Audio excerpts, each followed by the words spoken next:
밝혔습니다. 서울의 현지 기온은 31.2도입니다.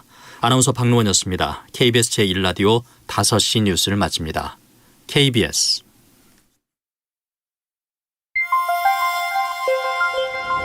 대한민국 중심 채널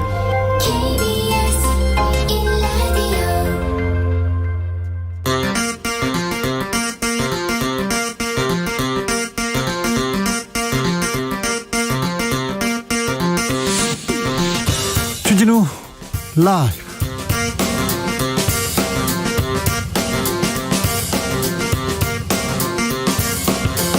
(2021년 8월 11일) 수요일입니다. 안녕하십니까, 주진우입니다. 코로나19 신규 확진자가 2223명, 역대 최대를 기록했습니다. 델타 바이러스로 전 세계가 비상인데요.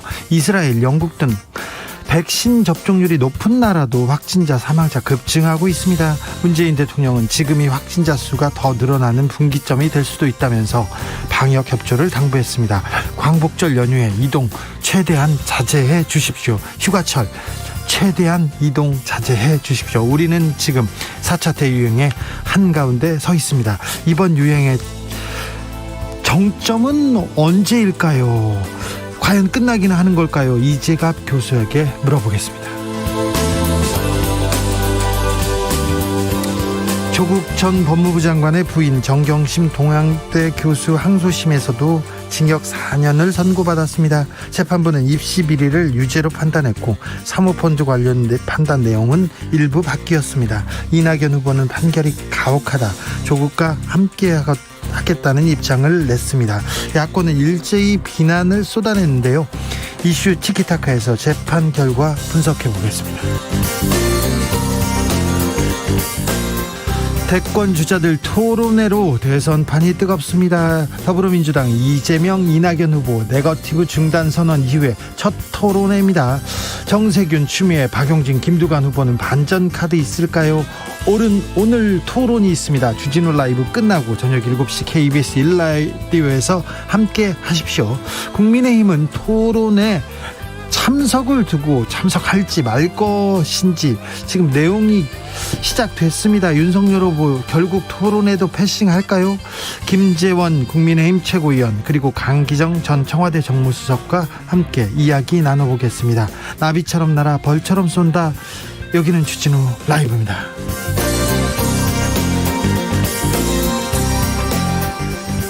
오늘도 자중차에 겸손하고 진정성 있게 여러분과 함께 하겠습니다. 백신 예약 잘하고 계시죠? 잘 맞고 계신지 걱정입니다. 예약 잘 하셨는지 후기 들려주십시오. 오늘은 1일, 11일, 21일, 31일이 생일이신 분들 저녁 8시부터 예약할 수 있습니다. 델타 변이로 전 세계가 다시 긴장하고 있습니다.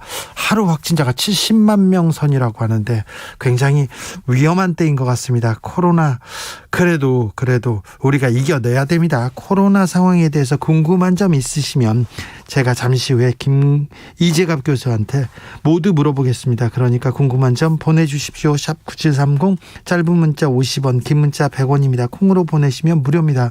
0894님께서 주진우 라이브 백신을 맞아도 확진자가 늘어나니 어마어마하게 두려워요. 그래도 우리가 이겨낼 수 있습니다. 걱정하지 마시고요. 자, 힘을 모아보자고요. 그럼 주진우 라이브 시작하겠습니다.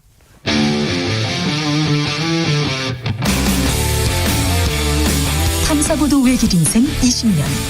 주 기자가 제일 싫어하는 것은?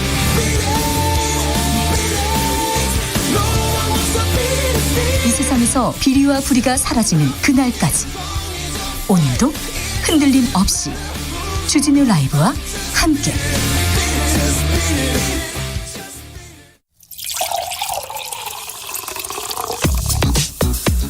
진짜 중요한 뉴스만 쭉 뽑아냈습니다. 줄 라이브가 뽑은 오늘의 뉴스 주스. 정상근 기자, 어서 오세요. 안녕하십니까. 코로나 확진자가 2,000명을 넘었네요. 네, 오늘 영시 기준 신규 확진자가 2,223명이 나왔습니다. 이 코로나19가 국내에서 발견된 이후 확진자 2,000명대는 이번이 처음입니다. 당연히 가장 역대 많은 확진자 수이기도 하고요. 그 전에 가장 많이 나왔던 게 얼마죠? 네, 지난달 28일에 1,895명이었으니까요. 이보다 328명이나 더 많습니다.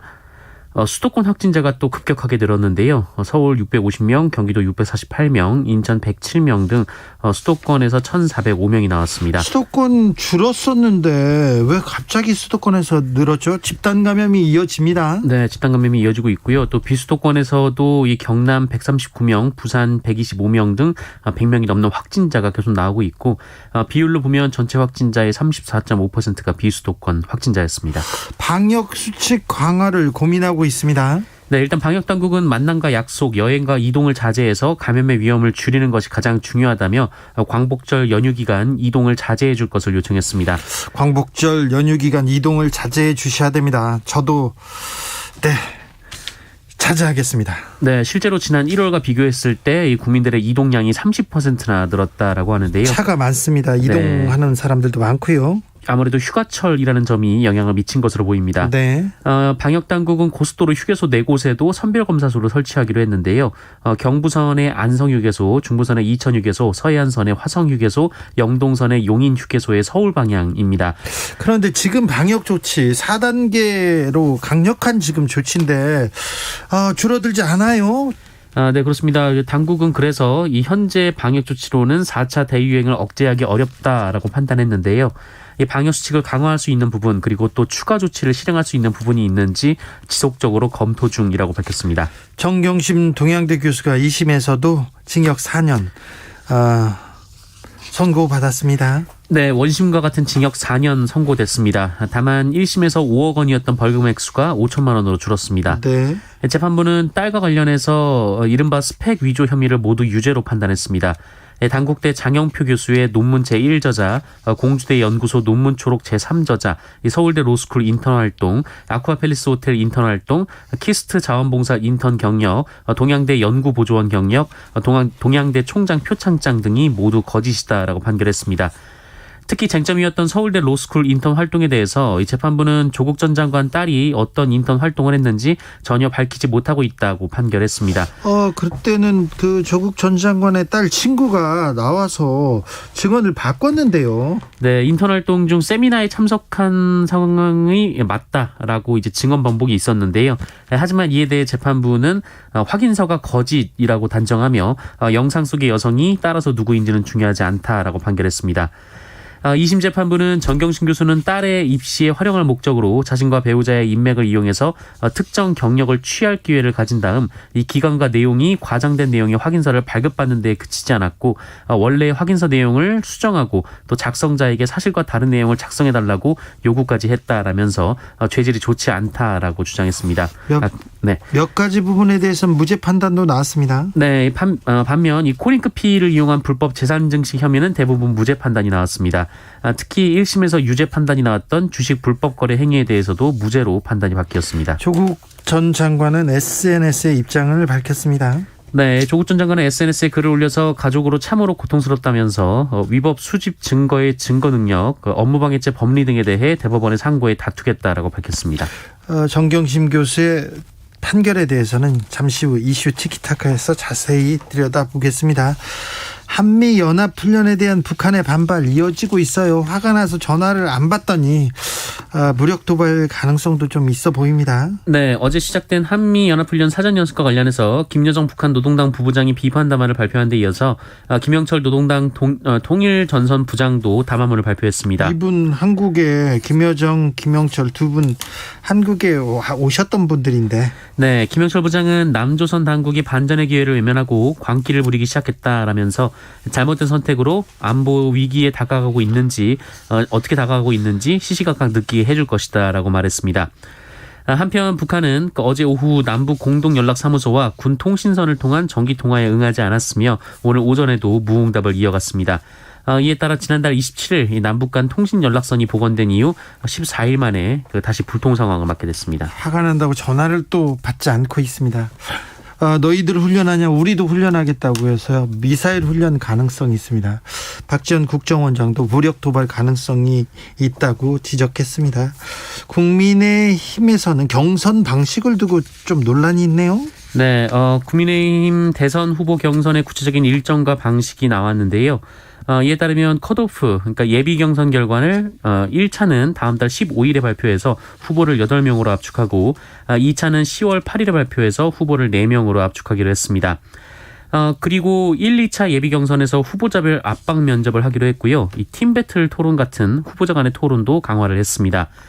그런데 이를 두고 이 팀 배틀 토론 등은 이준석 대표가 강조하던 방식으로 윤석열, 최재형 등 정치 신인보다는 이 당내 기존 주자들에게 더 유리한 방식이다라는 주장이 나왔습니다. 네. 윤석열 전 총장 측에서는 누구를 위한 경선 방식이냐라며 불만이 나왔다고 하고요. 원희룡 전 제주지사는 이 경선 아이디어의 상당 부분이 이준석 대표로부터 나오고 있다면서 대표가 관심을 끊어야 한다라고 말하기도 했습니다. 국민의힘 경선에서는요, 토론이 최대 20차례 20번가량 토론을 할 것 같아요. 근데 윤석열의 입, 최재형의 입, 이게 흥행이 될지 분란이 될지는 잘 모르겠습니다. 기대가 된다는 분들은 많은데 아무튼 이 부분을 적극 토론으로 가야 된다고 이준석 대표가 얘기하고 있는데 조금 당내에서 계속 논란이 커져갈 것 같습니다. 최재형 국민의힘 후보는 또 설화에 휩싸였습니다. 네, 최재형 후보는 오늘 국민의힘 초선 의원들을 대상으로 강연을 했는데요.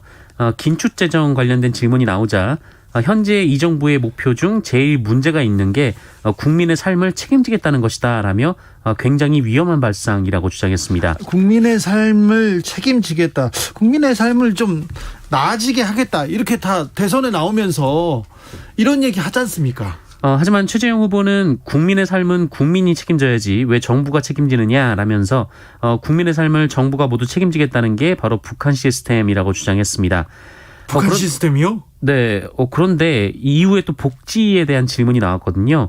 그런데 그때는 뒤처지는 국민들을 책임지는 것은 국가가 기본적으로 해야 한다라는 등 좀 오락가락하는 답변을 했습니다. 지난번까지는 잘 모르겠다고 하시더니 오락가락 하시네요? 네. 이 검토가 안 됐다, 구체적인 로드맵을 갖고 있지 않다, 이런 준비되지 않은 답변들도 이 초선 의원들과의 질의응답에서 계속 이어졌습니다.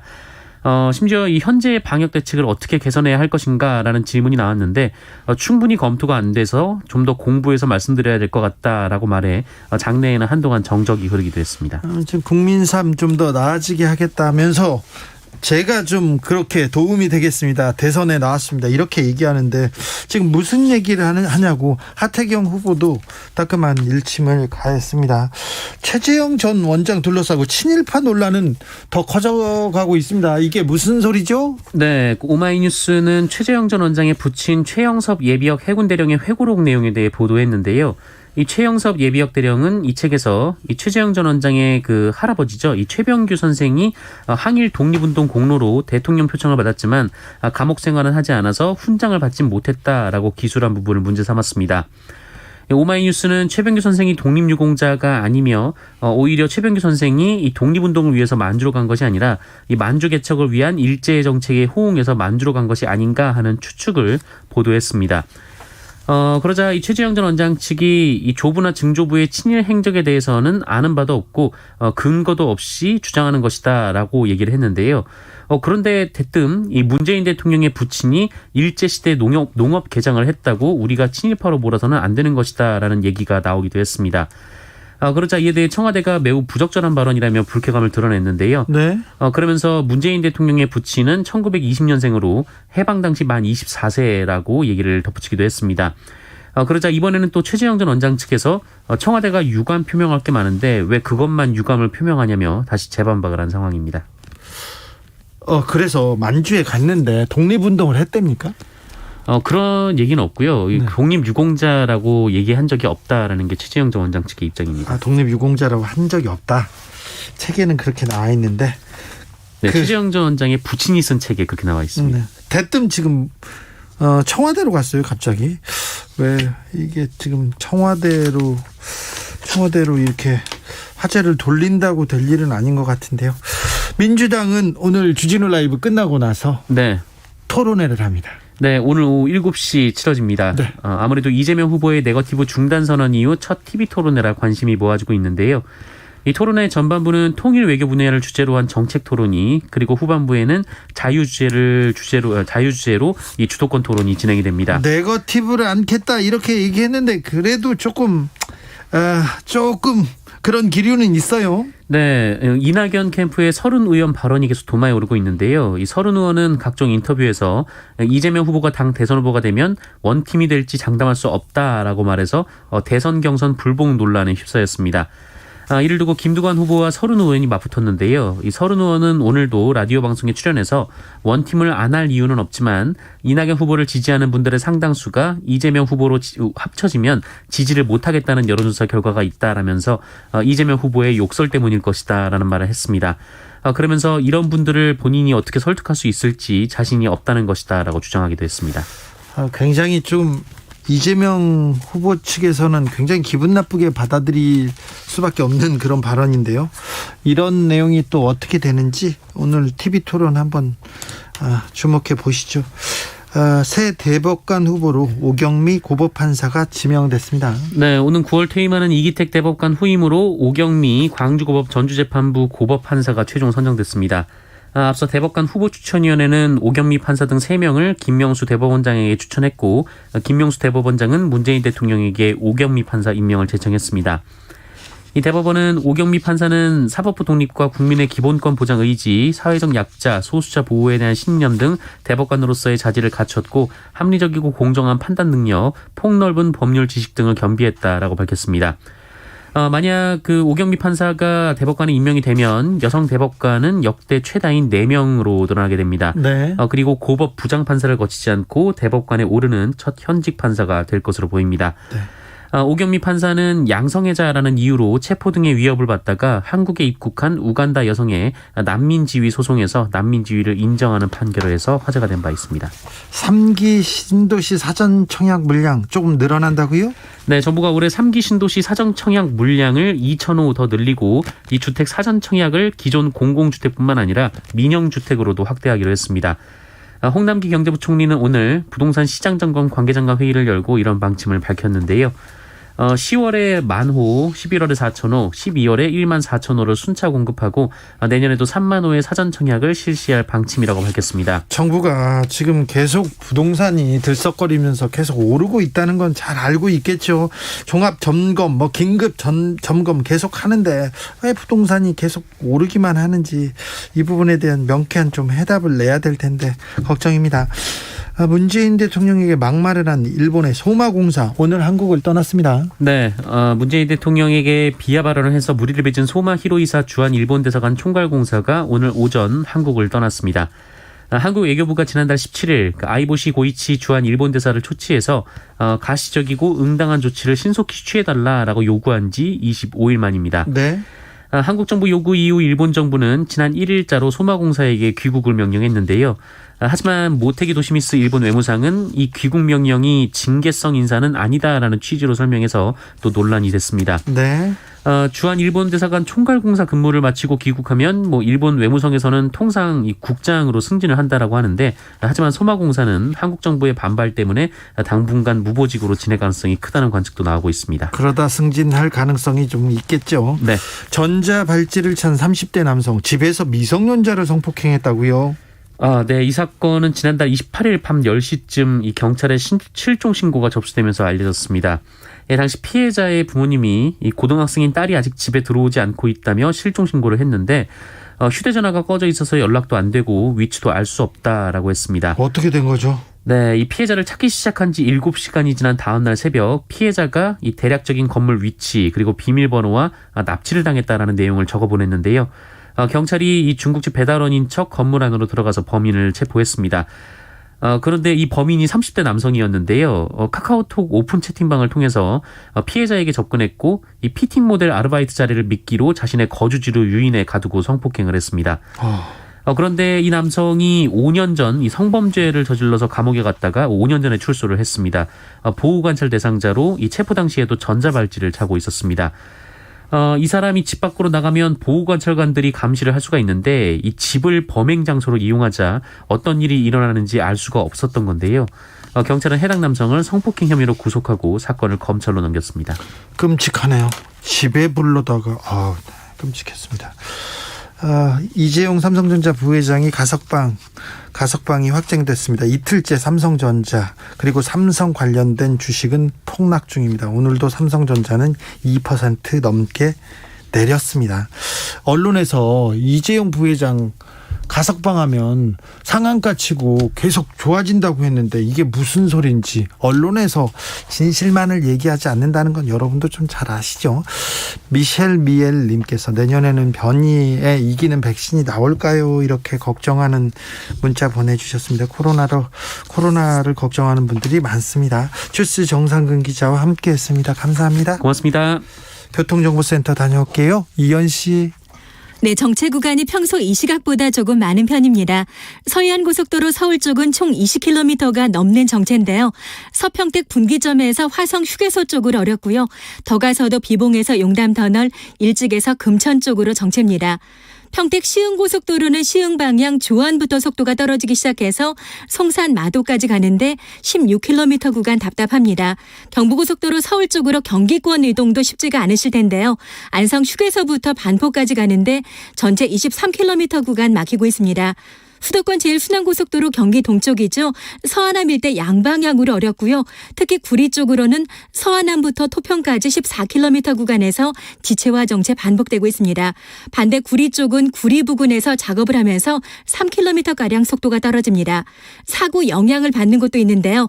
중앙고속도로 부산 방향 동명 휴게소 부근의 사고는 정리가 됐는데 아직 다부 터널부터 밀리고 있습니다.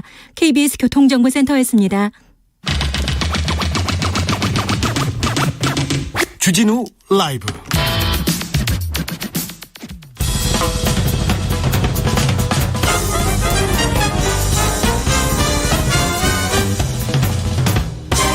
훅 인터뷰. 모두를 위한, 모두를 향한, 모두의 궁금증 훅 인터뷰. 코로나도 무서운데 델타 변이 바이러스 더 무섭습니다. 앞으로 또 새로운 변이 바이러스 나오면 어떻게 하지? 걱정이기도 합니다. 오늘 2,000명대 확진자. 그런데 걱정인 것은 이게 정점이 아니라고 하는 소리 때문에 그렇습니다. 현재 거리두기 4단계인데 더 엄격한 조치 필요한가요? 현재 코로나 상황 궁금한 점 풀어보겠습니다. 이재갑 한림대 강남성심병원 감염내과 교수, 안녕하세요. 네, 안녕하세요. 교수님, 2,000명대를 넘었습니다. 이 상황 어떻게 보고 계시는지요? 예, 일단 델타 변이의 전파력이 무섭다는 것을 아주 여실히 보여주고 있고요. 예. 또한 이게 여름 휴가랑 이런 것들이 겹치면서 이제 국민들의 그런 거리두기에 대한 동참이나 이런 부분들이 조금 작년보다는 조금 덜 나타나고 있는 게 아닌가. 네. 이런 부분도 사실 우려되고 있습니다. 네. 4차 유행 아직 정점이 아니라고요? 일단 지금 여러 이제 그 연구소나 뭐 여러 대학에서 그 지금의 상황을 반영해서 일단은 수학적 모델링을 1, 2주 이후에 상황도 모델링을 하고 있는데 다 커브가 안 좋거든요. 그래서 다 지금 그대로 있으면 계속 확진자 늘어날 거다. 이렇게 얘기를 하고 있어서 뭔가 이제 대책을 빨리 강구해서 준비를 해야지 그래도 지금 상황을 좀 꺾을 수 있지 않을까 이렇게 예상을 하고 있습니다.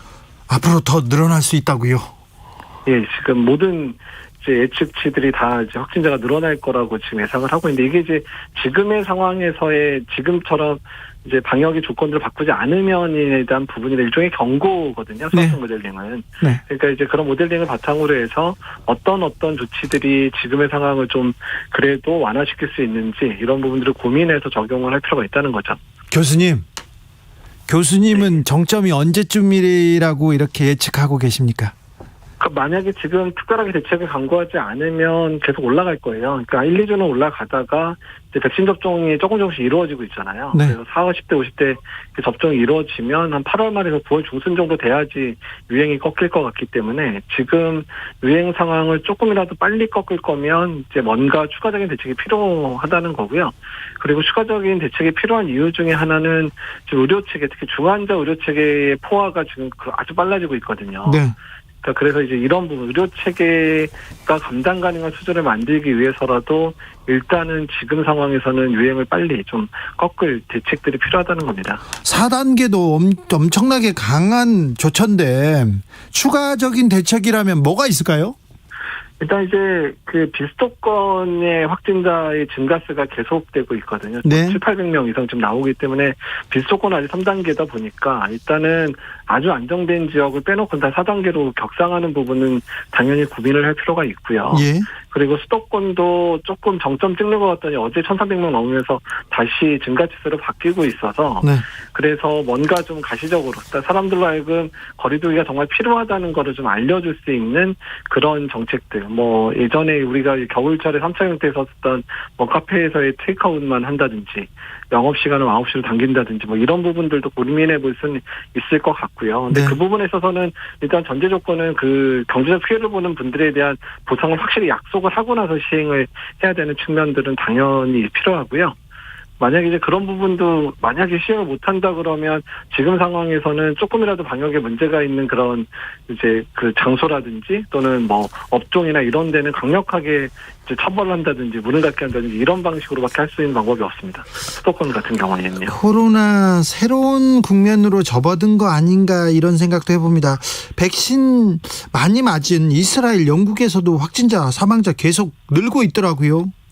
예, 그렇습니다. 특히 이스라엘이 지금 전 국민 접종이 60에서 70% 사이에서 좀 정체되고 있기는 한데, 근데 어쨌든 델타 유행 되면서 최근에 거의 6천 명 정도까지 확진자가 늘어난 거기 때문에 우리나라 인구의 5분의 1밖에 안 되기 때문에 거의 우리나라 수준으로 얘기하면 5만 명씩 발생하는 상황이 지금 발생하고 있는 상황이거든요. 예. 그래서 이제 그런 부분들도 백신 접종 자체의 효능감 자체가, 그러니까 일단 백신이 그래서 아예 안 된다는 의미는 아닌데 백신 접종도 열심히 해야 되지만 거리두기, 마스크 착용 이런 기본적인 방역을 같이 해야 된다는 거를 이제 이스라엘이나 영국 사례를 보면 알 수 있을 것 같습니다. 백신을 접종해도 집단 면역은 불가능하다. 5차 유행은 막을 수 없을 것이라는 우려가 국내에서도 제기되고 있습니다. 새로운 방역 전략 필요한가요? 일단 그 부분 말씀하신 교수님 의견은 저도 뭐 아니라고 얘기 못 하겠는데, 근데 일단 백신 접종은 기본적으로 돼 있어야지 일단은 이제 유행 상황들에 대해서 그나마 안정적인 상황을 만들 수 있기 때문에 백신 접종 당연히 열심히 해야 되는데, 지금 사실 60세 이상에 대한 예방접종 어느 정도 맞춰졌지만 지금 중환자들 대부분 40대, 50대에서 나오고 있거든요. 예. 그래서 20에서 50대까지의 접종 순조롭게 끝까지 잘 맞춰야 되는 것 자체가 일단 방역의 패러다임을 바꾸는 기본적인 툴이 될 수밖에 없고요. 네. 그 상황에서 말씀드린 대로 거리두기랑 마스크 착용 계속 강조하면서 끌고 가야 되는 상황이기 때문에, 그러니까 예전에 우리가 생각했던 뭐 11월에 뭐 백신 접종 70%로 올라가면 마스크 벗을 수 있다, 이런 개념은 사실 전문가들이 3월, 4월에도 안 된다고 분명히 얘기를 했었거든요. 다만 정부가 백신 접종을 올리려는 수단으로 활용한 부분인데, 일단 그 부분은 이미 아니라는 거는 이제 원래 알고 있었던 대로 델타가 확실하게 증명을 해준 상황이기 때문에 일단은 앞으로 코로나19로부터 안전하게 살 수 있는 여러 가지 방법들을 어떻게 동원할 거냐에 대한 고민들을 해야 되고요. 이전으로 완전히 돌아가는 삶은 적어도 1, 2년 내에는 힘들 거라고 생각을 하고 삶의 패턴을 바꾸는 노력이 지금 필요한 상황입니다. 11월에 70% 이상 백신 접종을 해도 집단 면역은 불가능하고, 그리고 자유롭게 해외를 오가고 그런 이동도 불가능하군요. 마스크는 써야 되고요. 그러니까 지금보다는 나아질 거는 확실해요. 11월 달에요. 네. 근데 그게 우리가 예전에 생각했던 마스크 다 벗고 외국 마음대로 다니고 그냥 뭐 이런 상황들은 이제 더 오랜 시간이 걸릴 거라는 부분들 말씀드리고, 그래서 일단은 우리가 이 방역의 패러다임도 바꿔야 되는 것뿐만 아니라 우리의 의료 체계도 바꿔야 되고 우리가 코로나를 대하는 생각 자체도 바뀔 수밖에 없다는 부분들에 대해서 인정을 할 때가 됐다는 얘기입니다. 작년에 뉴노멀이라는 얘기 그렇게 많이 나왔는데 백신 나오고 나서 사람들이 많이 또 다시 일상으로 회복될 거라는 낭만을 갖게 됐는데, 네, 풀어졌어요. 지금 그런 낭만을 가질 수 있는 상황이 아니라는 걸 말씀드리는 겁니다. 그런데 돌파 감염 사례도 있고요. 백신 맞아도 이렇게 감염되는데 백신을 왜 맞아? 이렇게 얘기하는 사람들도 있습니다. 백신 접종이 중요한 이유는 뭡니까? 그러니까 이제 미국 데이터를 보면 확실히 알 수 있는데요. 미국에서 지금 사망자의 99%는 다 비접종자입니다. 지금. 네. 접종하신 분이 사망하는 경우는 1%밖에 안 된다는 얘기고요. 예. 전체 사망률 99% 또는 중환자실에 입원하는 99%는 다 비접종자에서 발생을 하고 있기 때문에 그러니까 백신을 맞으면 걸릴 수는 있을지 몰라도 중증으로 진행하지 않는다, 사망하지 않는다라는 걸 확실하게 지금 유지가 되고 있거든요. 예. 네, 백신 접종은 당연히 근간입니다. 그러니까 중증 환자가 덜 발생을 해야 사망자도 줄고 의료 체계도 보존될 뿐만 아니라 우리의 그 이제 소중한 가족들이 죽는 걸 막을 수 있다는 얘기이기 때문에 백신 접종은 당연히 맞아야 되는데 백신 접종만으로는 안 된다라는 의미를 백신이면 안 된다 이렇게 받아들이시지 말라는 얘기죠. 네.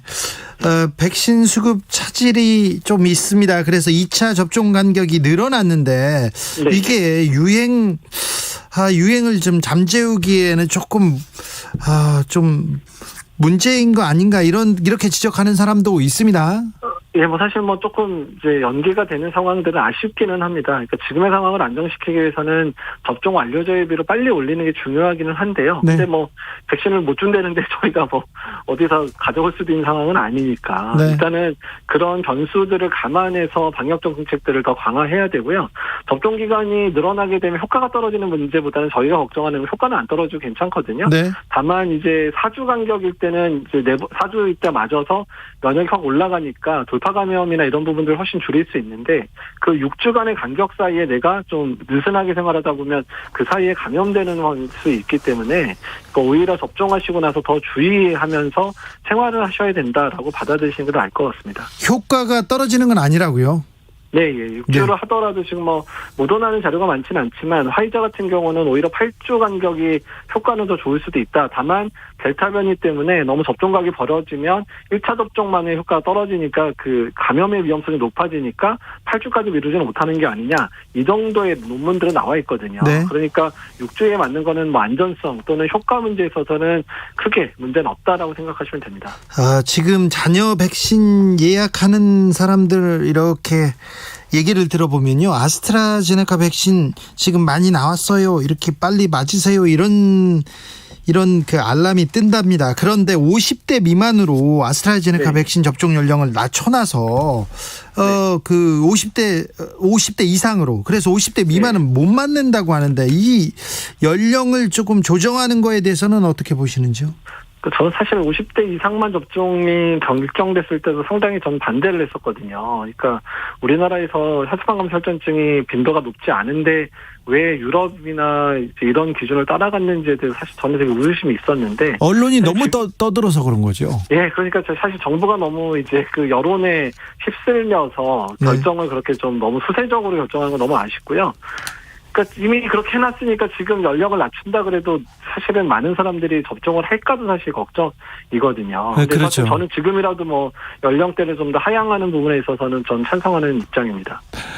질문이 계속 들어오고 있습니다. 7142님께서 코로나가 밤에만 오는 것 아닌데 왜 주간에는 단속을 유연하게 하는지 좀 알려주세요, 이렇게 물어봅니다.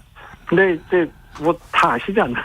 네. 밤 되면 더 사람들이 많이 모이고 유흥업소도 가고 뭐 이렇게 되니까 당연히 밤에 만나는 모임들이 환자 발생을 더 늘리기는 하는데요. 근데 사실 뭐 낮에 뭐 요새 유흥업소나 뭐 술 마시는 거를 낮에 4시부터 하는 분들까지 생각을 하면 사실은 그것도 단속을 해야 되는 게 맞긴 맞는 거죠. 네. 그래서 어쨌든 간에 밤에 이런 것들을 통금을 한다든지 영업을 제한하든지 모임을 제한하는 건 우리나라만 그러는 게 아니라 전 세계가 다 마찬가지고 당연히 밤에 활동량이 늘어나고 개인적인 만남이 많아지기 때문에 네. 당연히 그런 노출 사례가 더 많아지는 건 맞죠.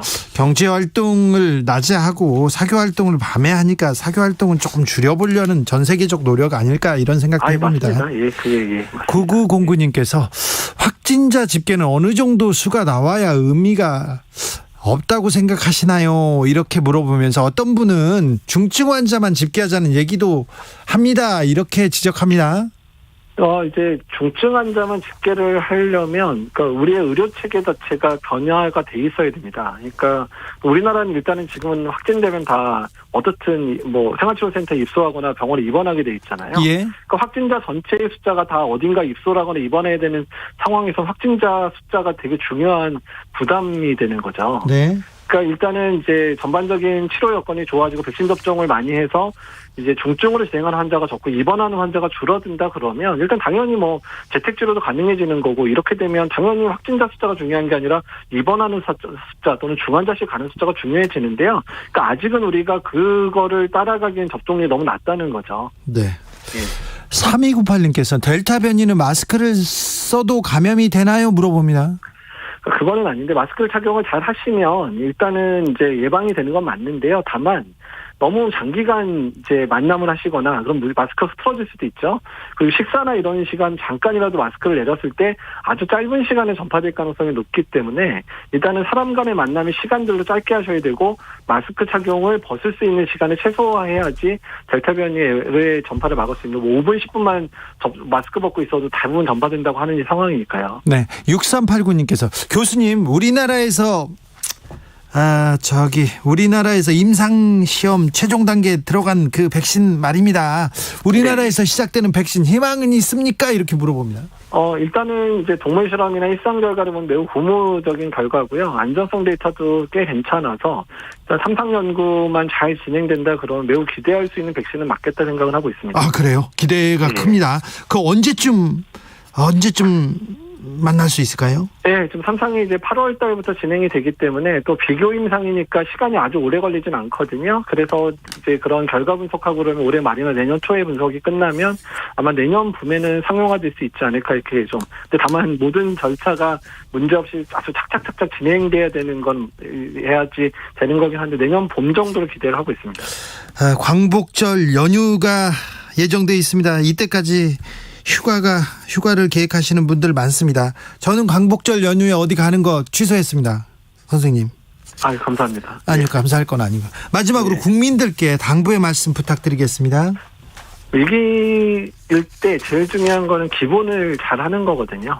기본을 잘하면 다시 이겨낼 수 있기 때문에 마스크 착용, 개인위생, 그리고 사람과의 만남 줄이시는 거, 그리고 이제 백신 접종 하셔야 될 분 꼭 백신 접종 맞는 거, 이거를 충분히 잘해주시면 어떻든 우리 국민들께서 다 지금까지 3차까지 이겼는데 4차 못 이겨내겠습니까? 어쨌든 네. 기본에 제발 충실해 주셨으면 좋겠습니다. 알겠습니다. 4차 유행 이겨낼 수 있죠? 네, 이겨내야죠. 예. 지금까지 이재갑 교수였습니다. 감사합니다. 예, 감사합니다.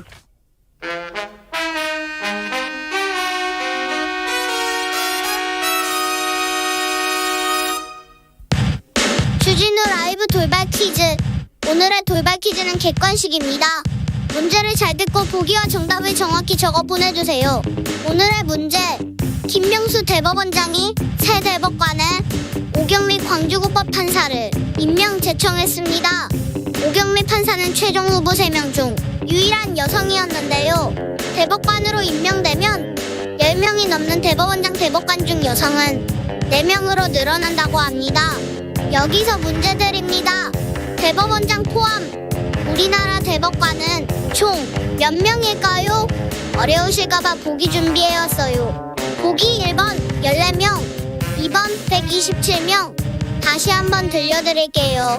1번 14명, 2번 127명. 샵9730 짧은 문자 50원, 긴 문자는 100원입니다. 지금부터 정답 보내주시는 분들 중 추첨을 통해 햄버거 쿠폰 드리겠습니다. 주진우 라이브 돌발 퀴즈 내일 또 만나요.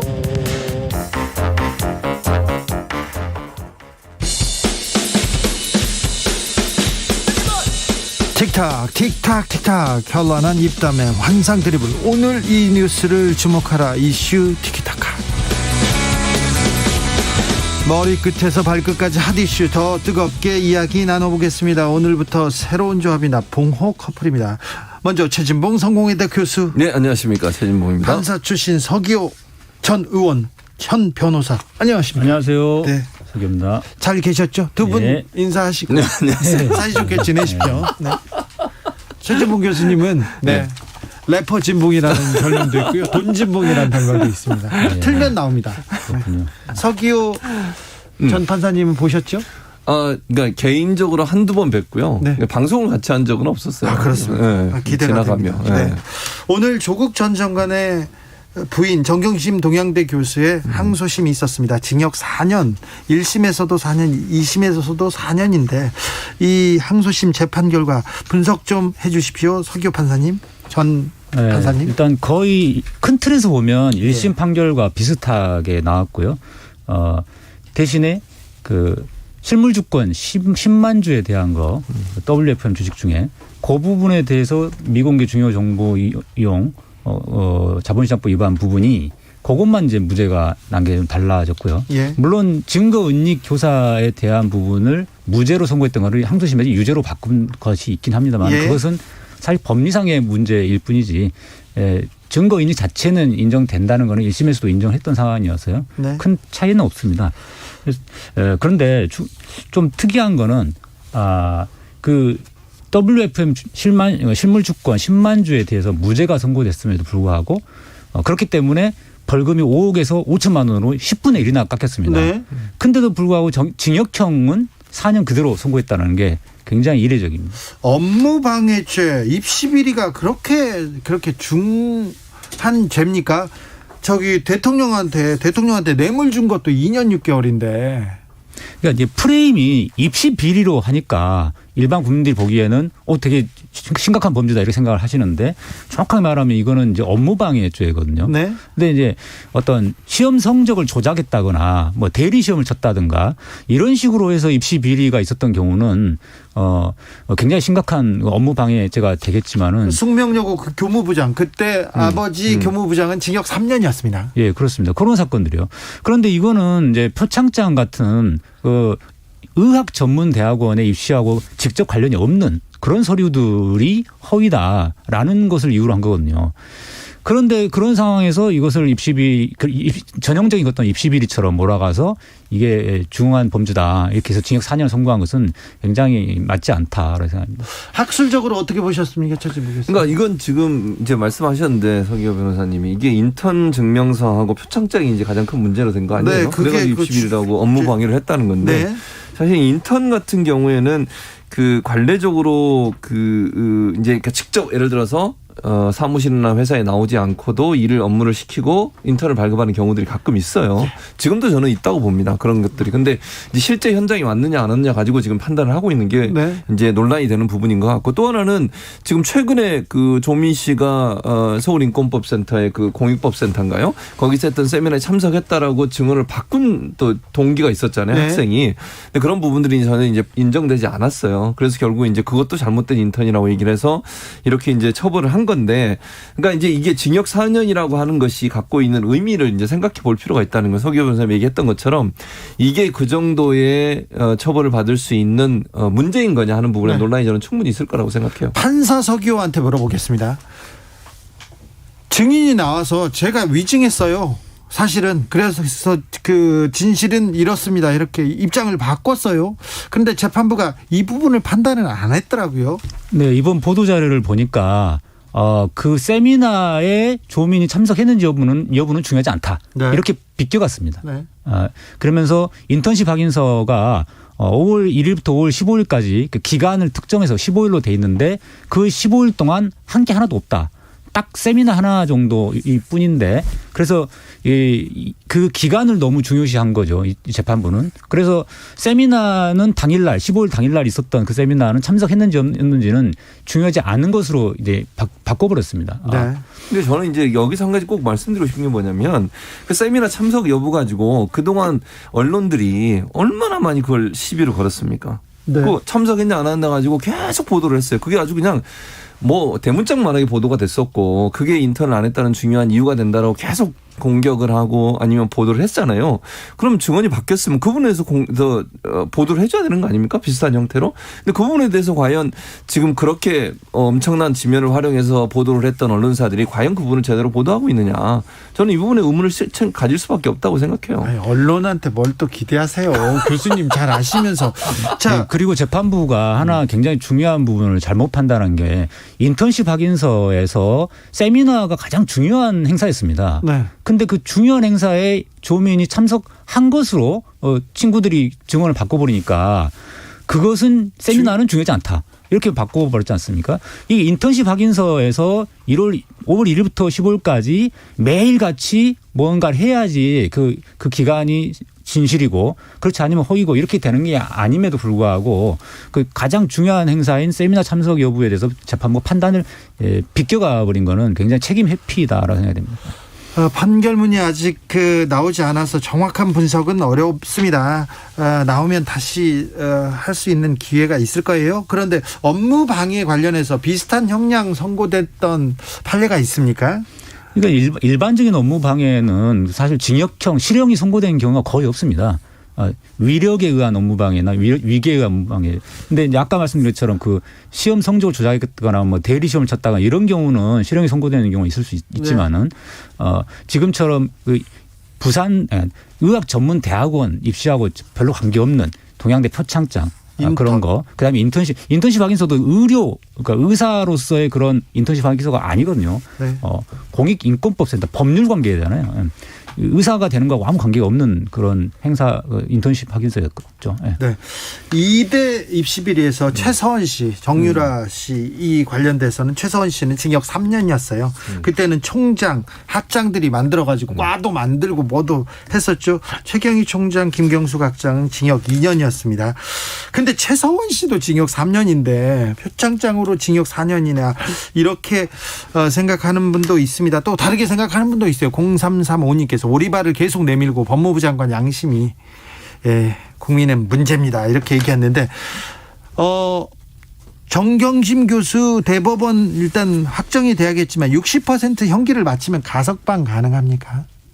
그건 이재용에게만 적용되는 그런 특별한 케이스였던 것 같습니다. 왜요? 60%? 그러니까 법률상으로 네. 또는 그 법무부에서 요건을 완화해가지고 네. 60%가 되면은 가석방 대상이 된다 이렇게 네. 완화를 하긴 했는데 그 기준에 따라서 이재용 부회장이 제일 먼저 네. 적용이 됐잖아요. 네. 그 기준 완화는 이재용을 위한 기준 완화라고 저는 생각하고요. 네. 그게 60%가 된다고 해서 무조건 가석방 되는 건 아니지 않습니까? 아니, 안 되죠. 저는 그리고 이거 지금 정경심 교수님은 아직 재판이 확정돼도 않은 상태여서. 재판이 확정되면 60% 형기를 살면 가석방 대상자는 맞잖아요. 지금 기준 완화된 걸로 치면은 목소리가 바뀌고 있습니까? 기준 완화됐으니까 적용돼야죠. 네, 적용돼야 됩니다. 아니 일률적으로 좀 적용해야 될 거 아닙니까? 아니 근데 실제로 보면요. 이번 이재용 부회장 가석방 전에 형기 70% 미만, 그러니까 70%를 채우지 않은 사람 중에 가석방 되는 경우는 전체 0.6%였어요. 전체 0.6%. 그리고 대부분의 그렇게 해서 가석방 나간 사람이 어떤 분인지 아세요? 생활 때문에 어쩔 수 없이 범죄를 하는 분들. 네. 근데 이런 분들, 그러니까 상황을 잘 봐서 그리고 재범에 우리가 없는 분들, 이런 분들이 주로 0.6% 범위내에서 했어요. 그러니까 대단히 이례적인 거예요. 60% 채웠다고 해서 가석방이 대상이 되고 그래서 가석방을 했다. 이거는요 일반인들한테 적용되는 법 적용과는 상당히 다른, 그러니까 차별화된 어떤 그런 법 적용이다 이렇게 볼 수 있는 겁니다. 그러니까 아까 제 말씀의 취지는 완화된 기준으로 치면은 정경심 교수님도 대상이 돼야 하나. 분명히 그 지점이 되면은 보수 언론에서 이거 정경심은 절대로 가석방해서는 안 된다라고 그렇게 막 언론 보도가 나올 거예요. 네. 그러면은 현 정부가 계속 이번에 정권 재창출된다 하더라도 그런 그 언론의 영향에서 자유롭지 못할 수도 있습니다. 판사님들은 왜 그런 그 보수 언론의 영향을 그렇게 크게 받습니까? 그러니까 이제 저는 제외하고 네. 저는 안 받았어요. 친구들이나 선후배들 그러잖아요. 판사들이 그 어떤 언론의 영향을 대부분 받죠. 네. 거의 70% 이상 정도가 받는다고 저는 생각합니다. 야, 아무튼 기득권에 이제 한 편이기 때문에 그렇다고 생각합니다. 조국 전 장관의 부인 정경심 교수 사건 형량에 대해서는 이견이 있는 분들 많습니다. 그리고 또 아직도 못 믿겠다 이런 분도 있는데 우리 사회에 던지는 메시지는 또 분명한 것 같습니다. 이 사건 어떻게 보고 그리고 정리해야 될까요? 네.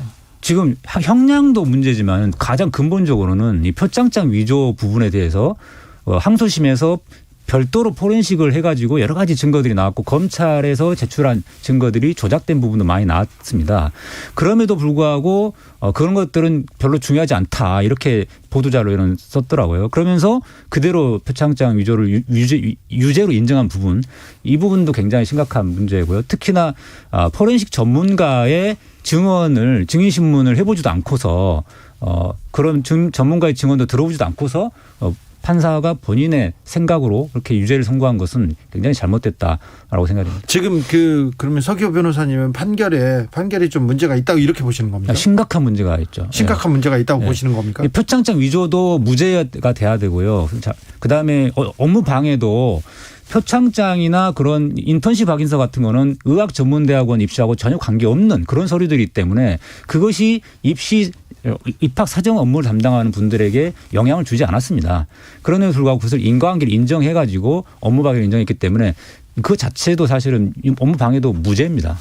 그럼 죄가 없다고 보십니까? 거의 대부분의 그 공소 사실이 다 무죄라고 저는 생각합니다.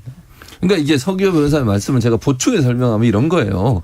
그러니까 그 행위가 잘못되지 않았다고. 그러니까 만약에 그게 위조됐다면 그건 잘못된 행위죠. 그런데 실질적으로 그러면 업무 방해라고 지금 그 검찰이 얘기하는 것은 입시의 업무를 방해한 건데 서기호 이제 변호사님 말씀은 그게 입시에 직접적으로 관련이 없는 인턴 확인서를 가지고 왜 입시의 업무를 방해했냐고 얘기를 하냐는 거예요. 그 연결고리를 저는 문제 삼다고 보거든요. 그러니까 그걸 만약에 정말 재판부가 얘기하는 것처럼 위조를 했다면 그건 잘못된 행동이죠. 그건 좋은 행동이라고 절대 볼 수 없어요. 그러나 그럼 법리적으로 그게 과연 입시의 업무를 방해하는 그런 자료로 활용됐느냐 하는 문제에서 지금 문제를 제기한다고 봅니다. 그다음에 또 한 가지는 이 사건이 애시당초에 처음에 출발은 사모펀드였습니다.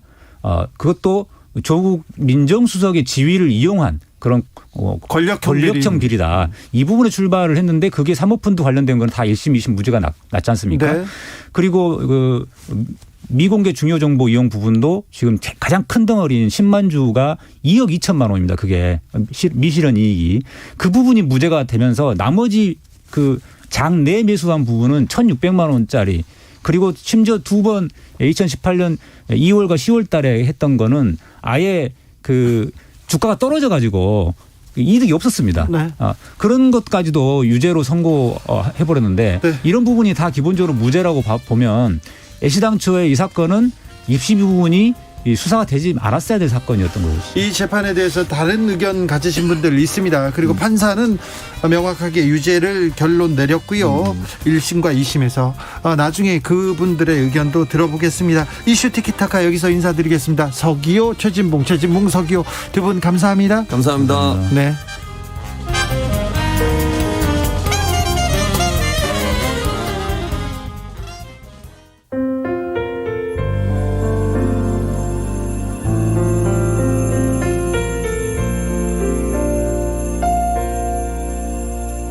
KBS 라디오 연중기획 희망충전 대한민국 442번째 이야기. 안녕하세요. 아나운서 이현주입니다. 고작 5살밖에 안 된 강훈이는 작고 여린 몸으로 힘겨운 싸움을 견디고 있습니다. 소아암 진단을 받은 뒤 항암 치료를 받다 한쪽 눈이 실명됐고 양쪽 귀가 들리지 않아 인공 와우 수술을 받았습니다. 홀로 어떻게든 강훈이를 지키고 싶었던 엄마는 이 막막한 현실 속에서 결국 버티지 못하고 얼마 전 극단적인 선택을 하고 말았는데요. 유일한 가족인 엄마를 떠나보낸 강훈이는 장애인 복지시설에 입소했습니다. 엄마의 부재를 알지 못한 채 성치 않은 몸으로 새로운 환경에 적응해야 하는 강훈이. 더 이상의 아픔을 겪지 않고 건강하게 잘 자랄 수 있도록 여러분의 사랑을 전해주세요. 코로나19 여파로 사례자와 취재팀의 안전을 위해 사연으로 대신 전달합니다. 여러분의 따뜻한 손길이 희망의 빛이 됩니다. ARS 060-700-1580 060-700-1580 한 통화 3,000원으로 희망을 선물해 주세요.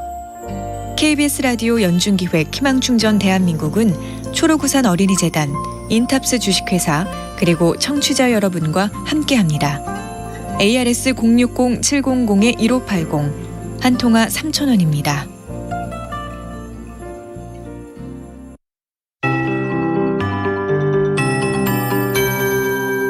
KBS 58분 날씨. 당분간 제주도에는 많은 비가 오겠습니다. 예보가 쭉 들어있는데요. 정체 전선의 영향을 좀 받을 수 있겠습니다. 다른 지역은 대체로 더위가 좀 주춤한 한 주가 이제 서서히 계속 이어지고 있는데 그래도 30도 이상의 기온을 보이는 곳이 있어서 아직 서쪽을 중심으로 일부 또 내륙과 경상도 중심으로는 폭염주의보가 좀 남아 있고요. 어제보다는 조금 더 해제된 곳이 많아지기는 했습니다. 현재 제주 산지를 중심으로 호우 예비특보가 발효가 됐고요. 점차 내일 새벽에 제주 산지에 호우특보가 내려질 가능성이 있겠습니다. 오늘 밤까지 또 수도권과 강원 내륙 산지, 충청권, 남부지방 곳곳에 소나기가 좀 지나겠고요. 예상되는 소나기 양은 5에서 40mm, 또 제주도에 내일까지의 내릴 비의 양은 50에서 100, 많은 곳 제주 산지 150mm 이상으로 폭우가 지나겠습니다. 그 밖에 남해안도 내일 오후부터 비가 오겠습니다. 오늘 경남 남해안은 이미 비가 시작이 되고 내일까지도 그 밖에 남해안으로 비가 오면서 남해안의 비의 양은 10에서 60mm입니다. 이후로 계속 제주도에는 쭉 당분간 비 소식이 들어있는 상황이고요. 오늘 서울 낮 최고 기온이 31.6도였는데요. 내일도 엇비슷하게 31도, 대전은 33도, 광주 대구 32도까지 오르겠습니다. 지금 서울 기온 30도입니다. 최영우였습니다.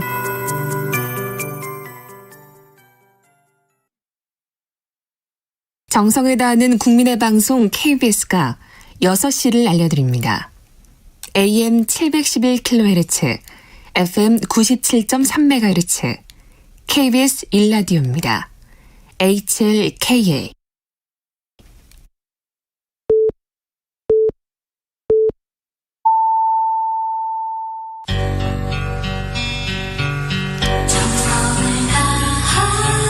정성을 다하는 국민의 방송 KBS 주진우 라이브. 그냥 그렇다고요. 주진우 라이브 함께하고 계십니다. 이슈 티키타카 두 분 조금 더 모셔가지고 얘기 나눠야 되겠습니다. 일단 라디오 정보센터 다녀오겠습니다. 정한나 씨. 북한이 한미연합훈련 개시에 반발하며 이틀째 남북공동연락사무소와 군통신선을 통한 정기통화에 응답하지 않았습니다. 통일부는 오늘 오전 9시 남북공동연락사무소 업무 개시 통화와 오후 5시 마감 통화가 이뤄지지 않았다고 밝혔습니다. 정부가 오늘 부동산 시장 점검 관계장관 회의를 열고 남양주시 군부대 이전 부지에 주택 3,200호를 공급하기로 했습니다. 이 부지는 육군 제2군수지원사령부 예하부대가 주둔했던 땅으로 왼쪽으로 별내 신도시, 아래쪽으로 다산 신도시가 인접해 있습니다. 군검찰 수사심의위원회는 성추행 피해 부사관 사망 사건과 관련해 부실 수사 혐의로 입건된 공군 군사경찰 2명에 대해 불기소를 권고했습니다. 이모 중사의 유족은 군검찰이 의도적으로 부실한 수사자료를 수사심의위에 제출해 이런 결과가 나왔다며 강력히 반발하고 있습니다. 광복회는 친일파 이혜승이 숨긴 재산을 찾아내 법무부에 국가귀속을 신청했습니다. 이혜승이 소유했던 서울 서대문구 홍은동 일대의 토지 16필지로 이혜승의 손자 이우영이 운영하는 스위스 그랜드 호텔 부지의 주변에 위치해 있습니다. 공시지가 263억 원 상당입니다. 문재인 정부의 정책을 공개적으로 비판했다가 파면된 한민호 전 문화체육관광부 국장이 정부를 상대로 파면 취소 소송을 제기해 승소했습니다. 한 국장은 2017년 사회관계망 서비스에 정부의 대북, 대미, 대일외교, 원전 폐기 등을 원색적으로 비판하는 글을 올렸다가 2019년 10월 파면됐었습니다. 지금까지 정보센터 뉴스였습니다. 이슈 티키타카 최진봉 교수, 서기호 변호사 잠깐 붙들어 잡고 몇 가지만 또 물어보겠습니다. 최재형 전 감사원장, 최재형 후보 친일파 논란에 이렇게 휩싸였는데 이 점은 어떻게 보시는지요, 최진봉 교수님? 일단 저는 이렇게 생각해요. 이게 모 언론에서 보도를 했잖아요. 보도한 내용을 보면 이제 조부 그리고 증조부 두 분에 관한 내용이에요. 그러니까 조부 같은 경우에 처음에 논란이 된 건 이런 거예요. 그 최재형 후보의 아버님 되시는 분, 네. 최영섭 전 대령께서 자서전을 쓰셨는데 자서전 내용에 보면 이제 본인의 아버님 되시는 그 조부가 되시죠. 최재형 후보에 대해서는 그분이 대통령 표창을 받았다. 독립유공의 공이 있어서 독립의 공이 있어서 표창을 받았다. 근데 실제 언론사에서 확인해 보니까 국가보훈처에 물어봤는데 표창 받은 내용이 없었어요. 네. 그리고 나중에 뭐가 하나 또 조사 과정에 나왔냐면 언론이 이제 취재 과정에 뭐가 나왔냐면 이게 1930년대에 본인이 그 돈을 좀 모아서 그 당시 20원이에요. 그 당시 20원을 국방헌금을 냈다. 그 당시에는 일제시대이기 때문에 국방헌금 낸 것 자체가 이제 이게 좀 일본을 도와준 게 아니냐 이런 논란이 있었고. 독립유공보다는 조금 다른 그렇죠. 다른 쪽으로 보는 게 맞는 것 같은데요. 네, 그리고 증조부 같은 경우는 또 무슨 논란이 됐냐면 그 당시에 그 조선총독부가 발간했던 신문이 있었나 매일신보라고. 네. 그 매일신보에 지국장을 하셨어요. 예. 이제 증조부 되시는 분이 이 두 가지 문제가 논란이 되면서 이제 친일 행적이 있는 거 아니냐. 물론 신문에서는 언론에서는 그렇게 얘기하지 않았고 본인이 주장했던 그러니까 표창을 받았다는 게 아니다. 그러면서 얘기했는데 이게 이제 안민석 의원이 이걸 받아서 이제 본인의 SNS 글을 올리면서 친일 행적에 대해서 문제를 제기했고 그랬더니 또 다른 문제는 이제 최 후보 측에서 그 문재인 대통령의 아버님이 개장으로 근무했던 북한 지역에서 그 당시 이제 월남하시기 전에 그걸 문제를 삼으면서 이게 또 친일 행적 아니냐 이런 비판을 해서 논란이 되고 있는 상황이죠. 서기호 변호사님 어떻게 보셨어요? 한마디로 말하면 이제 최재형 후보 측에서 먼저 그 원인 제공을 했던 상황이었고요. 그 본인의 아버지의 그 자서전에서 그런 독립유공자가 아님에도 불구하고 독립유공자라고 이제 주장했던 부분 그리고 그런 부분이 이제 최재형 후보가 대선 출마를 선언할 무렵부터 언론 보도에 이제 그런 부분이 많이 미담으로 나오니까 미담 제적이라고 네. 계속 썼죠. 그래서 뭐 언론에서 이제 그 부분을 검증하는 차원에서 보도가 나왔던 것인데 이제 최재형 후보가 지금 문재인 대통령을 이제 걸고 넘어지는 것은 본인의 지지율을 끌어올리기 위한 작전 아니냐 저는 생각이 듭니다. 네. 판사 사회에서는 최재형의 대선 출마 어떻게 봅니까? 뭐 바람직하게 보진 않죠. 판사님들이 감사원장을 하다가 예. 대권 후보로 직행한다는 것 자체가 매우 의례적이고 감사원의 중측 중립 의무를 위반하는 것이기 때문에 매우 잘못된 것이라고 생각을 합니다. 검찰 출신에서는 국회의원으로 가는 사람들도 많고 정치권으로 가는 사람도 많은데 판사는 좀 드물었잖아요. 근데 대선까지 이 사람들이 우리 조직을 조금 또 좀 나아지게 할 거야 이런 기대감도 있는 사람들도 있을 텐데요. 그러니까 이제 과거에 이제 이회창 네. 총재가 그 당시 감사원장 하다가 이제 국무총리로 갔다가 이제 대권 출마를 했는데 그 경우는 이제 어떻게 보면 한 단계 이제 거쳐서 간 거라서 그때는 판사들이 술렁거렸어요. 만들어야 된다고 얘기하는 사람들도 좀 있었어요, 뒤에서는. 네. 그런데 지금 같은 경우는 아예 직행을 해버린 거라서 굉장히 부적절하다 이렇게 생각을 하고 있죠. 네. 판사들도요? 네. 그다음에 이 친일 행각 부분 관련해서는 그 애시당초 가장 중요하게 제기한 게 매일신보의 지국장이었던 거랑 그다음에 국방헌금. 예. 요게 친일 행각의 근거로 제시를 안민석 의원이 하셨던 건데 뭐 거기다가 면장을 했다라는 것이 하나 추가되긴 했습니다. 네. 그런데 이제 이 최재형 후보 측은 아니 면장한 거 가지고 친일파라고 그러면 문재인 대통령의 부모님도 그 아버님도 농업 계장이었으니까 친일파라는 거냐 이런 식으로 이제 몰아간 거죠. 그래서 네. 그 되게 중요한 그 두 가지는 빼먹고 맨 뒤에 면장이 했다는 그거 가지고 이제 걸고 넘어진 건데 이것은 가장 핵심적인 부분을 이제 가리기 위한 어떤 거라고 봅니다. 네, 저는 도저히 이건 이해가 안 되는 얘기예요. 그러니까 본인이 해명을 제대로 하면 되잖아요. 이런 문제가 있었다고 하면 이 문제에 대해서 어떻고 이런 선은 이렇고 후는 어떻다 이렇게 얘기하면 될 거를 왜 대통령을 끌어들이는 거예요 대체. 그리고 대통령이 아버님 되시는 분이 직접적으로 친일행각한 건 아무런 또 없잖아요. 지금 문제를 제기한 두 가지 건은 충분히 논란이 될 수 있다고 저는 봐요. 그럼 일제시대에 그런 행동을 한 것에 대해서 문제를 제기할 수 있는데 그럼 문재인 대통령의 아버님 되시는 분이 직접적으로 그런 행동을 했다는 어떤 증거도 없고 개장한 거 하나 있어요. 그게 그러면 친일 행적입니까? 사실입니까? 그러면 친일 시대에 모두 개장했던 모든 사람이 다 문제가 되느냐고요. 그 문제는 물타기예요. 저는 전형적인 물타기라고 생각을 하죠. 이런 식으로 본인의 문제에 대해 해명을 제대로 안 하면서 다른 걸 끌어와서 문제를 삼는 이런 행위 저는 정말 잘못됐다고 봅니다. 물타기라고요? 제가 보기에는 그리고 정치적 감각으로 보면 그러니까 정무적으로 보면 네. 그 주변의 분들이 아마 그렇게 조언했을 것 같아요. 이 기회에 문재인 때리기로 가자. 네. 그래야지 윤석열처럼 어떤 반문재인 어떤 선봉에 서는 것처럼 돼가지고 어떤 지지율과 인지도가 확 끌어올릴 수 있지 않냐 이런 생각을 하는 것 같습니다. 정치적 판단을 했네요. 0663님께서 오늘 이슈 티키타카가 아니라 이슈 짝짝꿍입니다. 이 부분에 대해서는 좀 심각하게 받아들여야 될 것 같은데. 네. 티키타카를 하죠. 자, 두 분의 의견이 갈릴 만한 내용이 하나 있습니다. 언론중재법, 징벌적 손해배상법 어떻게 보시는지요? 먼저 서기호 변호사님. 매우 잘된 입법이다. 5배인가 그렇게 네. 됐던데요. 더 강화돼야 된다 생각이 되고요. 네. 그렇습니다. 자, 취지에 저는 동의합니다. 그러니까 취지 동의. 그러니까 그런 방향으로 가야 되는 건 저는 동의하고 다만 세부적으로 들어가서 몇 가지 좀 우리가 고쳐야 될 부분은 분명히 있어요. 이게 무슨 말이냐면 일단 이게 잘못 악용이 되면 그러니까 현 정부 어느 정부도 마찬가지입니다. 이걸 악용하려고 마음을 먹게 되면 일정 부분 영향력을 행사할 수 있는 그런 틈새가 있어요. 예. 그런 부분들을 저는 조금 손을 봐야 된다고 생각을 합니다. 네. 그래서 이런 부분들은 예를 들어서 이런 게 있어요.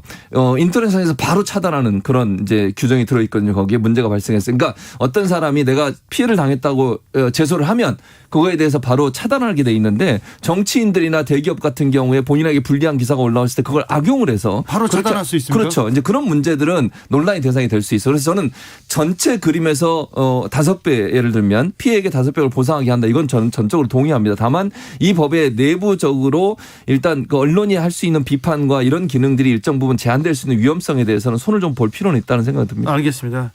언론계 전문가입니다. 언론학계에서는 굉장히 권위 있는 분입니다. 래퍼 아닙니다. 최진봉 교수님은 취지는 공감하는데 조금 더 틈새는 메워야 된다. 예. 이게 좀 세부적인 내용은 악용될 수 있다고 지적하십니다. 서기호 변호사님은 적극 찬성입니까? 네, 그렇습니다. 5배도 부족하다. 네.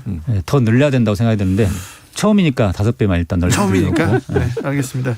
처음이니까 여기까지 하겠습니다. 이슈 티키타카 최진봉 서기호 두 분 감사합니다. 네, 감사합니다. 감사합니다. 정치 피로, 사건 사고로 인한 피로, 고달픈 일상에서 오는 피로. 오늘 시사하셨습니까? 경험해보세요. 들은 날과 안 들은 날의 차이. 여러분의 피로를 날려줄 저녁 한 끼 시사. 추진우 라이브.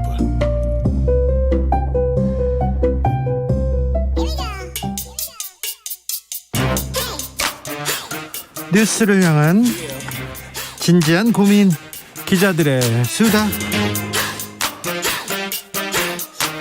라이브 기자실을 찾은 오늘의 기자는 한결의 김민아 기자입니다. 네, 안녕하세요. 회사에서 아니면 다른 기자실에서 네. 언론중재법에 대해서 동료들이나 선후배들 뭐라고 얘기합니까? 아직 정돈이 안 된 것 같습니다. 네. 입장 정돈이요. 네. 민주당에서 대안을 내놓은 거를 저희도 공부하면서 좀 보고 있고 네.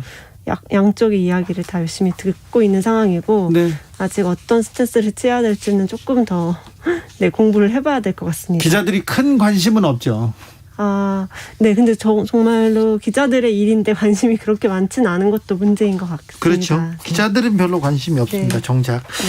네. 자, 국민의힘으로 가볼까요? 네. 이준석 대표하고 윤석열 후보하고 충돌이 한 번, 두 번 그럴 수 있다고 생각하는데 계속 사사건건 이렇게 박치기를 하는 모양입니다. 네, 그러게요. 저 비유가 참 재밌잖아요. 정치권에선 비유도 하나의 그런 묘미 같은데 아쿠아리움에서 사바나가 됐다 이런 얘기까지 나옵니다. 네.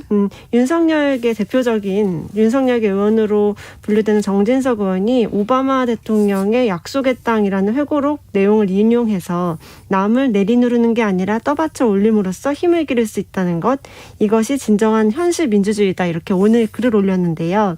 여기에 대해서 휴가 간 이준석 대표가 돌고래는 누르는 게 아니다라고 반박하고 나서면서 바로 받았네요. 맞습니다. 휴가인데 참 바쁘게 움직이고 있는 것 같습니다. 돌고래는 누르는 게 아니고 그럼 어떻게 해야 되는 거죠? 고등어와 멸치에게도 공정하게 정책과 정견을 국민과 당원들에게 알릴 기회를 드리려는 것이다. 이렇게 밝혔습니다. 네. 이게 왜 돌고래 얘기가 나왔냐면요. 정진석 의원이 며칠 전에 네. 페이스북에 글을 통해서 돌고래를 이제 윤석열 총장이 비유를 했고 네. 다른 후보들을 고등어랑 멸치 비유를 했었거든요. 그렇죠. 돌고래하고 멸치하고 이렇게 같이 동등하게 싸우는데. 하면 안 된다 맞습니다. 이렇게 얘기했죠. 그랬더니 이제 그 아쿠아리움으로 변했었는데 다시 이준석 대표가 영화 라이온킹을 인용해서 미어캣이 있었으면 좋겠다. 밝고 긍정적인 멧돼지가 있었으면 좋겠다. 부추기는 하이에나는 없어야 된다. 이렇게 또 지적을 하고 나선 겁니다. 네. 정진석 의원을 어떻게 보면 하이에나에 빗댄 거죠. 그랬더니요.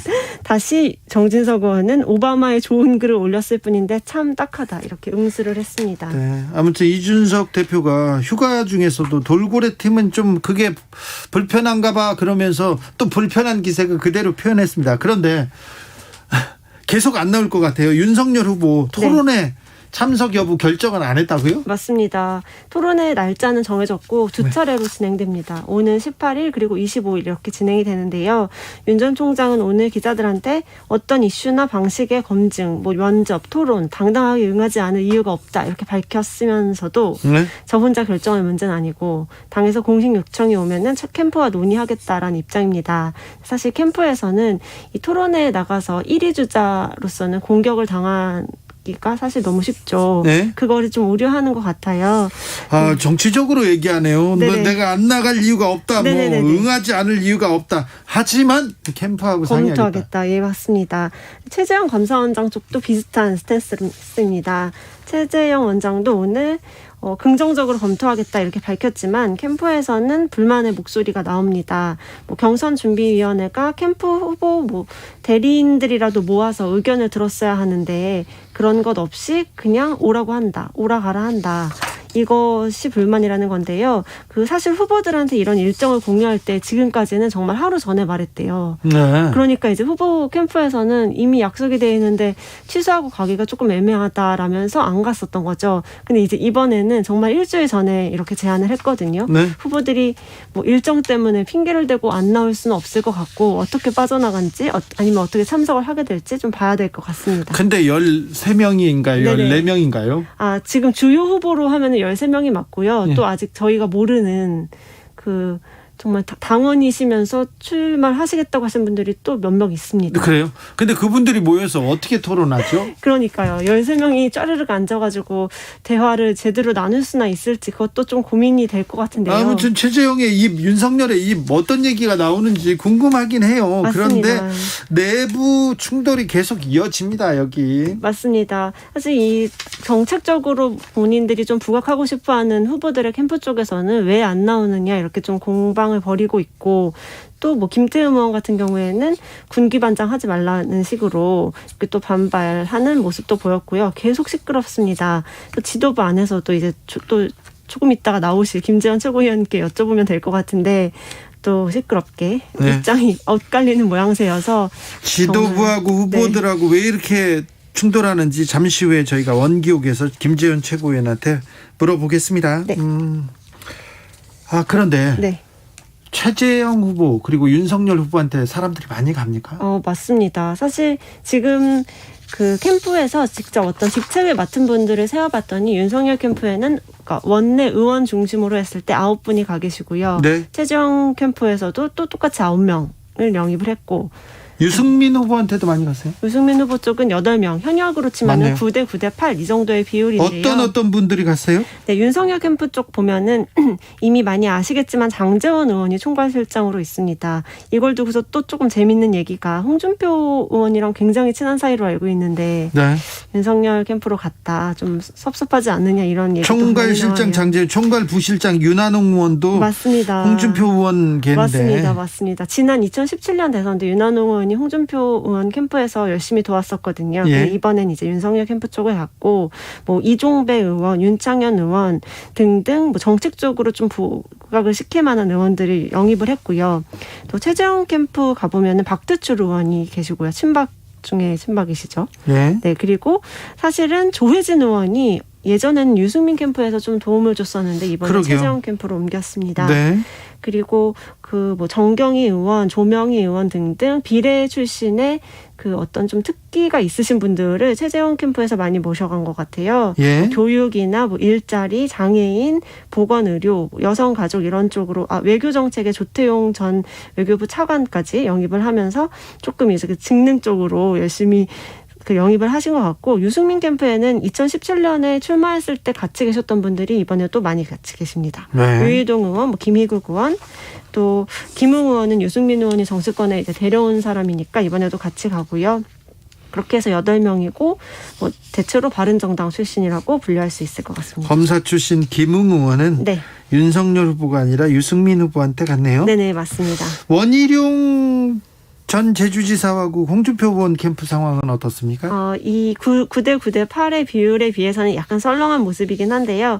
원희룡 전 지사 캠프에는 그 김용태 전 의원 기억하시죠? 삼선 출신. 그분이 총괄을 맡고 계시고 박용찬 기자 출신이죠. 박용찬 국민의힘 영등포구 당협위원장을 대변인으로 영입을 했고 홍준표 의원 캠프에서는 비서실장에 초선 하영재 의원이 가 있고요. 선대위원장은 네, 조경태 의원 여기도 또 출연도 하셨었던 네. 조경태 의원이 선대위원장 맡고 계시는데 뭐 이 두 분 캠프에는 아직은 이렇게 좀 내세울 만한 그런 키워드는 아직 없는 것 같고 오히려 홍준표 의원 같은 경우에는 줄 세우기 신물난다. 나는 그런 정치하지 않겠다. 이렇게 좀 선을 그으신 상태입니다. 아무튼 새 과시하고 여러 의원이 간다고 해서 그 캠프가 이기는 건 아니에요. 최근에는 그렇습니다. 네네, 흐름이. 맞습니다. 아무튼 그래도 최재형, 윤석열한테 쏠리고 있다는 거. 그렇죠. 국민의힘 의원들은 입당한 지 한 달도 안 된 분들한테 이렇게 많이 몰려간 것도 재밌는 포인트인 것 같습니다. 민주당 소식도 좀 알아볼까요? 네, 민주당은 아무래도 오늘 7시부터 KBS에서 네. 그 후보자들 토론회 있는 것으로 알고 있습니다. 네. 거기도 아마 비슷한 양상을 띌 것 같은데 1위 주자죠.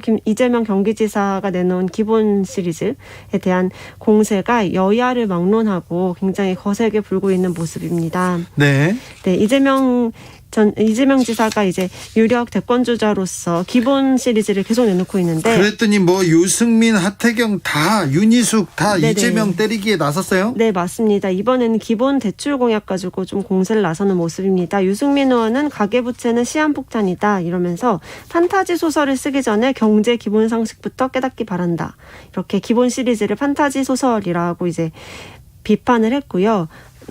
원희룡 지사 같은 경우에도 뭐 폭군에게는 정부 말 잘 듣는 국민이 제일 필요하겠죠 라면서 이재명 지사를 폭군에 비유하는 너무 좀 강하죠. 네, 야당 그러니까 국민의힘에서는 이재명 후보로 될 거라고 생각하고 그렇게 움직입니까? 준비합니까? 또 지금 이렇게 발언하시는 분들을 보면은 아직 그 1위 주자에는 못 미치는 지지율을 갖고 계신 분들이 그 1위 주자를 때려야지만 또 주목을 받을 수 있다 이런 계산이 깔려 있는 것 같은데요. 이재명 지사를 때리면서 본인도 같이 이제 이재명에 견줄 만한 후보라는 그 꼬리표를 달 수 있다고 생각하시는 것 같아요. 네, 아무튼 1위 이재명 지사에 대한 총공세가 야권의 총공세가 이어지고 있습니다. 네. 기자들의 수다 팔로 뛰는 기자 한결의 김민아 기자였습니다. 네, 감사합니다. 교통정보센터 다녀오겠습니다. 이현 씨. 네, 평소 수요일보다 더 많이 막히고 있습니다. 수도권 제일순환고속도로 이용도 많이 어려우실 텐데요. 일산에서 판교 쪽은 김포부터 송내까지 15km 구간 정체입니다.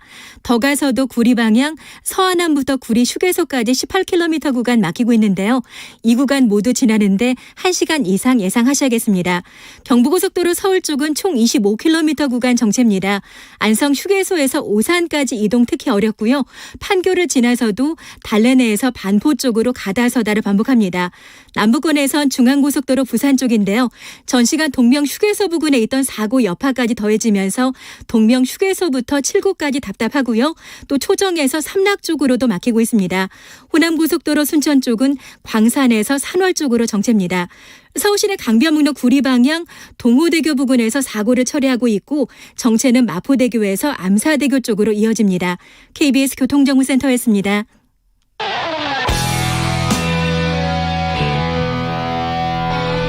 스치기만 해도 똑똑해진다. 드라이브 스루 시사 주진우 라이브.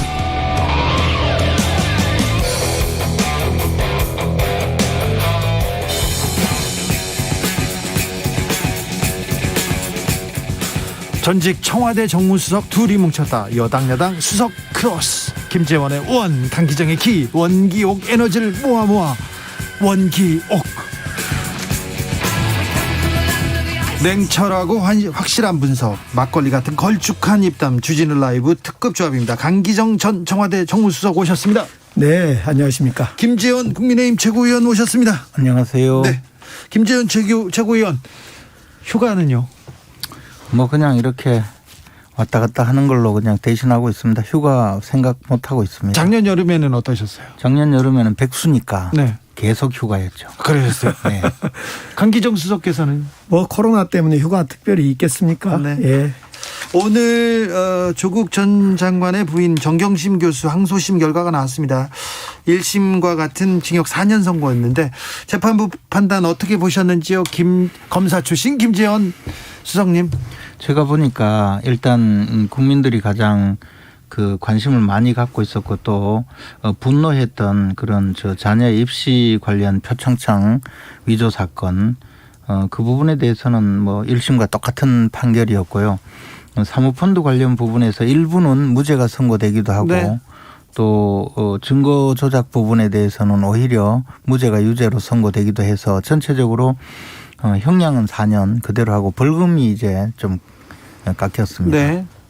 그래서 제가 보기에는 그 상당히 좀 그 이제 조국 그 전 법무장관을 지지하는 많은 지지자들은 좀 판결에 변화가 있지 않을까 이런 생각을 했지만 이게 그 표창장 위조라든가 이런 부분은 워낙 그 증거 관계가 명백해서 아마 그대로 선고가 된 것 같고요. 이제는 좀 조국 전 장관께서도 제발 좀 국민들에게 좀 사죄하는 모습으로 좀 있는 게 좋지 않을까. 너무 아직도 그 자신이 모든 것이 옳은 양 이렇게 계속 나와서 이야기하는 것이 국민들에게 이제 전부 짜증을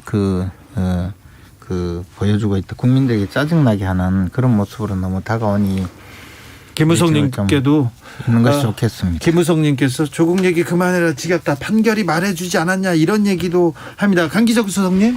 이 사건은 윤석열에 의해서 시작되고 윤석열에 의한 그리고 결과론적으로 윤석열의 대선 출마를 위한 수사였던 것이 이건 정확한 시작입니다. 문제는 이제 이거 권력형 수사 그 비리다. 네. 또 사모펀드에 관련돼 있다. 그래서 어마어마한 수사처럼 시작했는데 그 점은 거의 무죄가 났어요. 방금 증거 조작 문제는 뭐가 거짓 문제? 증거 조작 문제는 권력형 비리는 아니라는 판단은 나왔잖아요. 예, 그랬고 저는 결론적으로 좀 가혹했다. 이 판결 뭐 판결을 내린 형량에 대해서 여기서 가타부타 할 수 없지만 가혹하다 이런 생각이 들고요. 결과적으로 윤석열 우리 당시 총장 지금 그 후보의 기가 사는 판결로 결론이 났다는 점에서 참 안타까운데요. 저도 뭐 결론적으로 조국 후보는 늘 반성해야 되는 지점은 있다는 건 저도 동의합니다.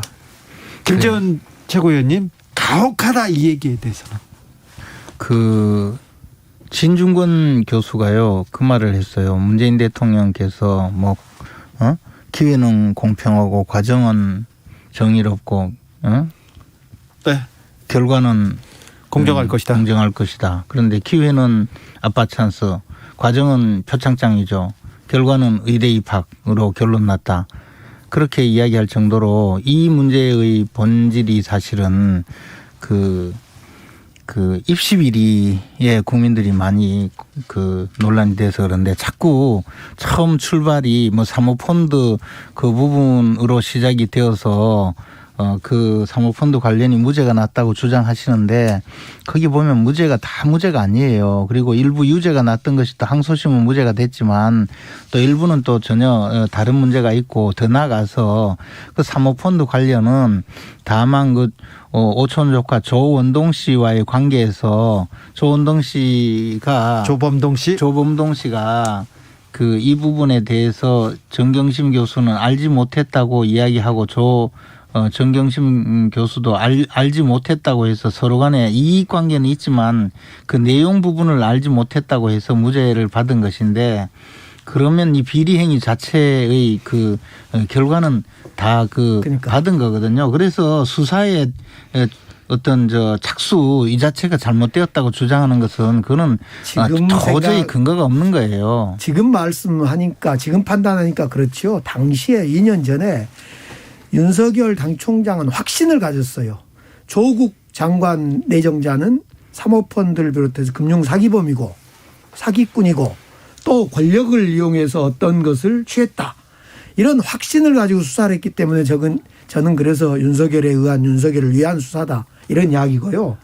자녀 입시 표창장이죠. 이런 건 잘못된 거지요. 그런데 이걸 그 문제를 가지고 4년을 저는 가혹하다. 그 이야기를 한 겁니다. 가혹하다. 그 부분에 대해서는 어떻게 생각하세요? 제가 다른 분이 징역 4년을 받았는데 더 받아야 된다. 형량이 약하다. 더 교도소에 좀 오래 계셔야 된다. 이렇게 이야기할 생각도 없고 그렇지만 국민들에게 충격을 준 그 사안으로 생각하시면 지금 자꾸 가혹하다 이야기하는데요. 다른 분들 생각해 보세요. 누구 박근혜 예를 들어 최서원 수사를 받을 때 목숨을 끊은 분들도 있었고 전 정권에서 수많은 사람들이 지금 이런 사안과는 훨씬 무관하게 직무상 자신들은 그것이 불법행위인지 불법 의식도 없이 전부 구속되고 지금도 교도소에 있는 분들도 많이 있거든요. 그런데 자꾸 자기 개인의 이익을 위해서 자기 딸을 의과대학에 입학시키기 위해서 다른 사람들의 기회를 뺏어간 이런 범죄 행위를 그렇게 두둔하고 싶으세요, 아직도. 그리고 이 표창장 위조를 누가 했습니까? 그런데도 자꾸 조국 교수를 감싸기 위해서 엉뚱한 이론을 끌고 오고 이제는 안 되니까 이 가혹하다 이런 이야기까지 하시는데 그러시면 안 돼요. 6747님께서 동아일보 사주 자녀 입시 의혹은 불기소, 검찰의 기소와 판사의 양형 기준 궁금합니다 얘기했고요. 9526님께서 진보 지지자입니다. 하지만 자녀 입학 비리는 팩트입니다. 그리고 조국 수사는 너무 심하다고 생각합니다.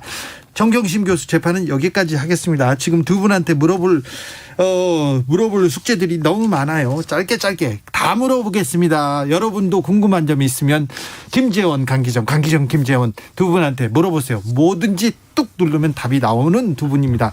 윤석열, 이준석 두 분 휴가 가셔가지고 좀 국민의힘이 좀 조용했습니까? 그런데 아직도 불꽃이 왜 튑니까? 김재원 최고위원. 일단 우리 당은 이제 대통령 후보 경선이 아직 시작하지 않았거든요. 네. 근데 이제 9월 달부터 시작을 하게 되어 있는데 경선 시작도 하지 않았고 경선 후보들 등록도 하지 않았는데 벌써 경선 준비위원회가 네. 경선을 할 때 어떤 절차를 거쳐서 경선을 할지 준비하라고 구성해 줬더니 네. 경선 이 시작되면 선거관리위원회가 구성되고 그 선거관리위원회에서 합동토론회를 하게 되어 있는데 자신들이 후보 등록 이전에 먼저 2번씩이나 합동토론회를 하자고 하고 또 후보들 불러서 쪽방촌에서 봉사활동 하자고 막 자꾸 그런 행사를 벌이면서 사실상 후보 측과 계속 대립하는 이것은 자신들 권한도 아니고 불공정한 행위다. 이런 당내의 끊임없는 지적이 있고 그 지적 중에 제가 또 나서 있습니다. 네. 그러다 보니까 이제 불공정한 경선을 끌고 가려는 분들과 또 이를 지적하는 사이에서 조금 논란이 되고 있습니다. 국민의힘이 경선 준비가 정권을 가지고 이제 경선 준비를 하더라고요. 그런데 네. 우리 당 민주당으로 보면 이것이 기획단에 속하거든요. 네. 근데 우리 당으로 보면 기획단은 사실은 권한이 없어요. 좋은 아이디어 내서 이걸 선거관리위원회에 올리면 선거관리위원회에서 의결해서 집행을 하는 그런 점에서 저는 잘은 모르겠습니다만 경선 준비가 정권을 가지고 어떤 결정을 하는 건 참 이상한 결정이다. 정권은 준 적도 없어요. 지금 혼자 줬다운 하더라고 이준석 대표의 말. 그러니까 그게 이해가 안 가는 거예요. 저는 지금 대표만 지금 시킨 거예요. 그렇게 보면 저는 김재원 의원님 말에 사실은 동의가 돼요. 예. 이상한 결정 내지는 진행을 하고 있어요. 그런데 이 본질적인 문제는 사실은 윤석열 총장이 후보가 중도층을 잡으러 돌아다니다가 못 잡고 지지율이 하락하니까 급히 입당을 했어요. 입당을 하자마자 이준석 대표는 경선 버스를 출발시키려고 한단 말이에요. 타라 그런데 우리 윤석열 후보는 지금 버스 표도 준비가 안 돼 있고 준비가 안 돼요. 못 하겠어요. 그러니까 안 타려고 버틴데 자꾸 이준석 대표는 그 타라 경선 버스를 출발시키겠다. 왜냐하면 경선 버스에 가둬둬야지 그때부터 이준석 후보가 이래라 저래라 하는데 그런 윤석열 준비 안 됨과 이준석 후보의 길들이기가 서로 부딪히는 기싸움 중 아니냐 이렇게 보여집니다. 기싸움이 심해집니다. 근데 이제 기싸움이라고 물론 할 수도 있어요. 근데 근본적으로 경선준비위원회라는 것은 사실은 당헌 당규에 나와 있는 조직이 아니고 당헌 당규에 이제 선거관리위원회 규정이 있고 그다음에 특히 대통령 후보자 선출 규정이 있는데 거기 보면 선거관리위원회를 구성하고 선거관리위원회에서 경선 세부 그 규칙을 정하고 그다음에 뭐 경선 절차에서 합동 토론회라든가 여러 가지를 하게 되어 있는데 그 선거관리위원회가 발족하기 전에 경선 준비를 위한 안을 내라는 거였죠. 우리 같으면 기획단입니다, 그것이. 그러니까 근데 이제 그것을 준비해서 준비위원회라는 것이 이준석 대표도 그러잖아요. 경선 기획을 하는데 그 정권을 줬다는 거예요. 기획은 정권을 줬어요. 기획해서 그것을 기획하는 그 정권이고 그걸 받아들일지 아닐지는 선거관리위원회가 구성되어서 거기서 결정하는 것이고 또 대통령 후보 선출에 관한 모든 규정은 최고회의에서 의결하게 되어 있거든요. 네. 그런데 김기현 대표 말에 따라도 김재원 의원님은 최고회의 의결할 때 뭐 하고 있었냐 이렇게 표현을 하시던데 다 했다는 거 아닙니까? 그런 얘기. 김기현 대표는 어떤 거냐면 네. 경선 기획을 하는 것 그러니까 지금 양쪽이 혼돈돼서 그런데 네. 우리 원희룡 후보. 지사가 원희룡 후보가 왜 이준석 대표가 자꾸 그 경준위에 관여해서 무슨 후보들하고 당대표가 준수통과 함께하는 뮤직비디오를 찍는다든지 네. 청년과 콜라보 토론 뭐 무슨 1박 2일처럼 그 리얼리티 프로그램 제작 농촌 뭐 합동 봉사활동 이런 것을 이제 경선 프로그램에 넣는다는 거예요. 네. 그러니까 이제 원희룡 지사는 이게 다 이준석 대표가 안을 내서 하는 건데 네. 이준석 대표가 왜 경선준비위원회에 관여를 하느냐 그렇게 이야기를 하니까 이거 경선준비위원회는 어떤 안을 내든 그것은 정권인데 왜 그걸 문제 삼느냐 이 이야기였고 저는 그게 아니고 경선준비위원회는 이런 준비하는 건 난 좋다. 그걸 뭐 청년들하고 콜라보가 뭔지는 몰라도 그렇게 하든 말든 좋은데 그 계획을 내는 거는 좋은데 거기서 왜 경선 시작도 하지 않았는데 토론회를 하자고 계속 끌고 가느냐 네. 이것은 권한 받기다 이렇게 이야기한 거예요. 전혀 다른 이야기를 같은 걸로 지금 이야기한 거예요. 그러면 윤석열 후보는 그 토론회 안 나옵니까? 토론회는 열립니까? 그 토론회는 저는 당헌 당규에 위반되는 잘못된 토론회라고 생각하고 있고요. 그런데 그럼 당원 당규에 위반되는 토론회를 이준석 대표는 열려고 합니까? 지금 열겠다고 하는 거 아닙니까? 네. 그러니까 당헌 당규를 잘 모르고 지금 계속 주장하는 것이고 네.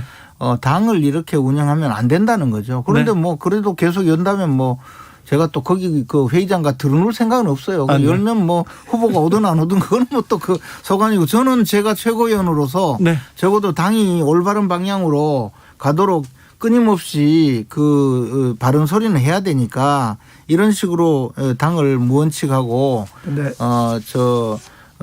일방통행으로 운영하면 안 된다는 근데 얘기죠. 애초부터 이것은 그러니까 흥행을 하겠다는 것과 공정하게 진행하겠다는 사이의 갈등이기도 한데요. 어찌 네. 보면 이준석 대표와 윤석열 후보의 갈등은 같아요. 입당할 때부터 잽싸게 비어있을 때 입당할 때부터 알아봤잖아요. 그래서 이 문제는 그 당헌 당규 원칙대로 잡아줘야 되는데 그런 점에서 김재원 우리 최고위원 말이 저는 맞다고는 봐요. 네. 단 그런다 하더라도 판을 깔아놓고 토론회를 해서 흥행을 하겠다는데 거기에 안 온다? 네. 이 안 온 이유는 순전히 준비가 안 됐기 때문에 안 오는 거예요. 2123님께서 이준석 대표는 PD고 대통령 후보들 예능 연예인 같습니다 얘기합니다. 5122님께서 회사에서는 대표 말 안 들으면 잘리는데 윤 후보님 잘릴까요? 안 잘리네요. 잘리죠. 0337님께서 하자고 하면 홍보 기획고 뭐 선전할 명석을 깔아주는데 자신이 없고 준비가 안 돼 있으니 이런저런 이유로 그런 핑계로 빠지는 거 아닙니까? 이렇게 얘기하는 분도 있습니다. 김재현 최고위원님. 뭐 당연히 있겠죠. 근데 아까 말씀드렸듯이 그런 뭐 방식은 나중에 선거관리위원회가 네. 경선 선거관리위원회가 결정을 할 사안이고 그런 안을 내는 것은 뭐 정권으로 내라는 건 좋은 거고 다만 권한도 없는 그 토론회를 해서 그 아직 후보 등록도 하지 않았는데 어떻게 보면 그 선거법상으로도 후보 등록하지 않으면 토론회 하는 그런 제도가 없어요. 아, 그래요? 예, 그럼요. 공직선거법에도 토론회를 여는 것은 선거 기간 중에 할 수 있어요. 아, 그렇군요. 당연히 이것도 선거 기간이 되려면 바로 후보 등록을 해야 선거 기간이 될 수 있고 당헌 당규상 명백히 선거 기간 내에 하게 되어 있는데 이건 뭐 우리 당이 갑자기 무법천지가 되었는지 당헌 당규도 없어요 지금. 지금요? 네. 아무튼 이상한 결정이고 이상한 진행입니다. 그리고 계속 또 우겨요. 맞다고. 맞다고요? 네. 최재형 후보가 대구 가서 선거법 위반 혐의도 있었습니다. 오늘은 국가가 국민 모든 삶 책임지겠다는 주장 거짓됐다 이렇게 얘기하는데 요거는 어떻게 보시는지요? 최재형 후보께서 법관 출신이고 과거 지역 선거관리위원장도 지냈잖아요. 네. 그렇더라도 선거법을 다 알 수는 없어요. 네. 저는 선거법으로 조사도 받아보고 했는데 이런 실무적인 그 규정까지 사실 잘 모를 수가 있거든요. 그렇죠. 저도 지금 가면 마이크 주면 그냥 또 이야기할 것 같아요. 아, 그래도 마이크는 안 잡잖아요. 정치인들은. 아니야, 그래도 주면 잡지. 근데 노래 부르는 거 아니라니까요. 이게 분명히 네. 선거법 위반이라는 거는 저는 그 어디 행사 가면 마이크 잡고 자기 선거운동 하다가 주최 측이 그럼 선거운동이다 해서 그만하라고 한 경우 저도 여러 번 있어요. 아, 그래요? 실제로 그런데 이 점은 선거법 위반이라 해서 굉장히 심한 선거법 위반이 아니고 어떤 그 결론을 크게 뒤바꿀 정도로 위반도 아니기 때문에 통상 만약에 이게 선거법 위반으로 판정이 난다면 지역 선관위에서 주의 정도 네. 그렇게 주의 촉구를 할 정도의 사안이라고 보여져요. 그런데 저는 특별히 이제 앞으로 주의를 하겠죠. 저는 최재형 후보가 입만 열는 법아닙니까? 법, 감사원장, 판사.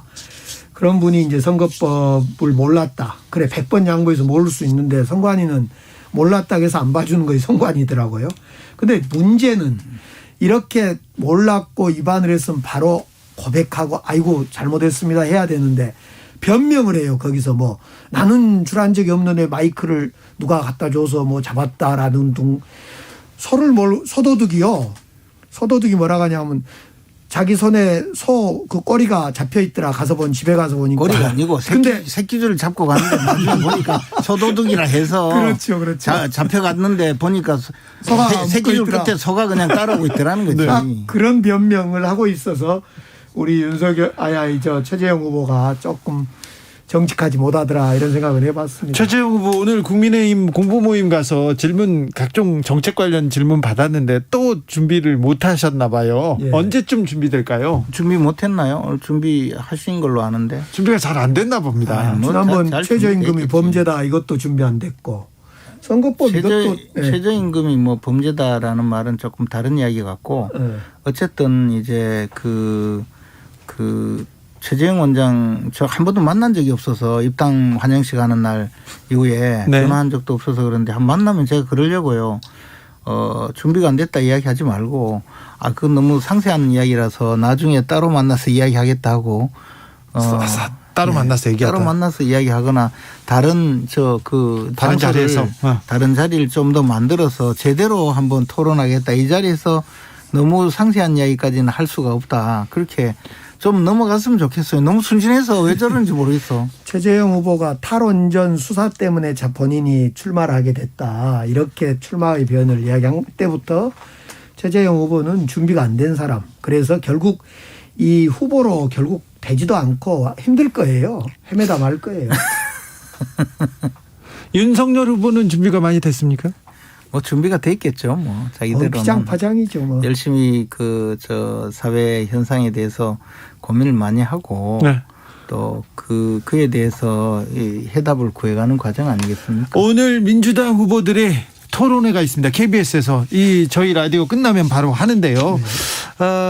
불꽃이 튈까요? 살살 할까요? 네거티브 경쟁 안 하기로 했는데 어떻게 보십니까?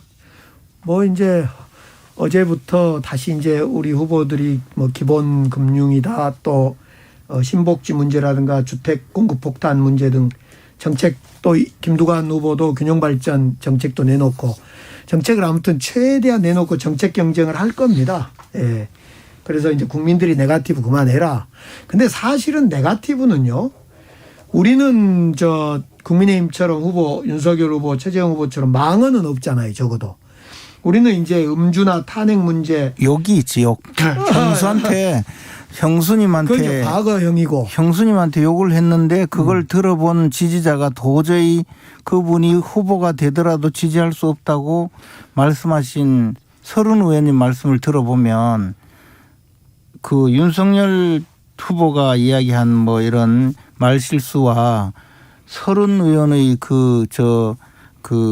걱정에 의하더라도 우리 민주당의 모 후보님의 그 욕설은 차원이 다르죠. 그러니까 그건 이제 과거에 했던 일에 대해서 국민들이 이제 평가하고 판단할 거고. 네. 적어도 이번 경선 과정에는 그런 망언은 없었단 말입니다. 네. 단지 음주를 매태했냐, 당시 바지를 내리겠다는 망언은 있었죠. 바지를 내리겠다는 망언. 그런데 이제 사실은 조폭 사진 올리는 거 네. 이건 좀 잘못된 거예요. 이것은 해서는 안 될 행인데 이걸 그렇죠. 서로. 네. 서로. 네. 그래서 전반적으로 우리 지금 국민의당처럼 망언을 쏟아넣거나 이러지는 않는다는 점에서 국민의힘. 네. 그걸 또 고쳐주세요. 국민의힘의 망언입니다. 국민의당이 아니라. 네. 뭐 망언이 아니라 뭐 어쨌든 당 이름은 제대로 알려드려야 알겠습니다. 됩니다. 이재명 후보는 계속 포퓰리즘 공약이라고 비판을 여야에서 받고 있습니다. 이 부분은 어떻게 보십니까, 김재원 최고위원? 뭐 기본 대출, 네. 기본 대출 1,000만 원 이래서 전 국민이 그냥 단순 계산해서 전 국민이 다 1,000만 원씩 대출해 간다면 대충 한 500조 되겠죠. 우리 연간 예산이 500조 좀 넘는데 네. 정부 예산 전체만큼 이제 대출금으로 빌려줄 돈도 없지만 가능하지도 않고요. 더군다나 만약에 이런 일이 있다면 결국에는 우리 카드 대란이 있었잖아요. 옛날 길거리에서 카드 발행해줘서 그 카드 쓰고 나중에 전부 빚더미에 올라앉았던 그런 상황에서 당시 LG 카드가 초우량 회사에다가 그게 망하고 없어졌거든요. 그런 정도로 국민 경제에 막대한 피해를 입히는데 이 국가가 나서서 이런 일을 하겠다는 이재명 지사의 공약은 제가 보기에 정말 다른 맹탕 공약보다도 더 위험하고 정말 무책임한 공약이죠. 근데 이렇게 이야기하니까 우리 또 정세균 후보님을 돕고 있는 우리 강기정 수석님께서 너무 좋아하셔서 정세균 후보님 공약은 또 280만 호의 주택을 공급하겠다. 그런데 뭐 학교에 교실에도 포개어 짓겠다 뭐 이런 이야기까지 나오던데요. 사실 서울 시내 지금 아파트가요. 다 합쳐서 198만 가구 168만 가구 170만 가구쯤 되는데요. 280만 가구를 어떻게 짓겠다는 건지도 우스운 이야기지만 제발 주택 좀 늘리려면 재건축 제대로 좀 재건축 재개발 그거 발목 잡지 말고 여건 되면 해주고 그다음에 구시가지 재개발하는 거 그거 좀 허락해 주면 지금보다 주택 많이 늘릴 수 있거든요. 그런데 그거는 무슨 무조건 해주지 않으면서 왜 학교에다가 집을 짓겠다고 이런 공약까지 하는지. 강기정 수석님 공급 폭탄을 부지를 어떻게 할 건가 항상 고민인데요. 학교에다가 주택을 겸해서 짓자는 것은 5년 동안 최대치가 20만 안팎입니다. 그러니까 이제 아까 20만 가구를 한번 학교에 지어보세요. 학교가 어떻게 되는지. 이건 많은 사람이 찬반도 있고 그런데 아무튼.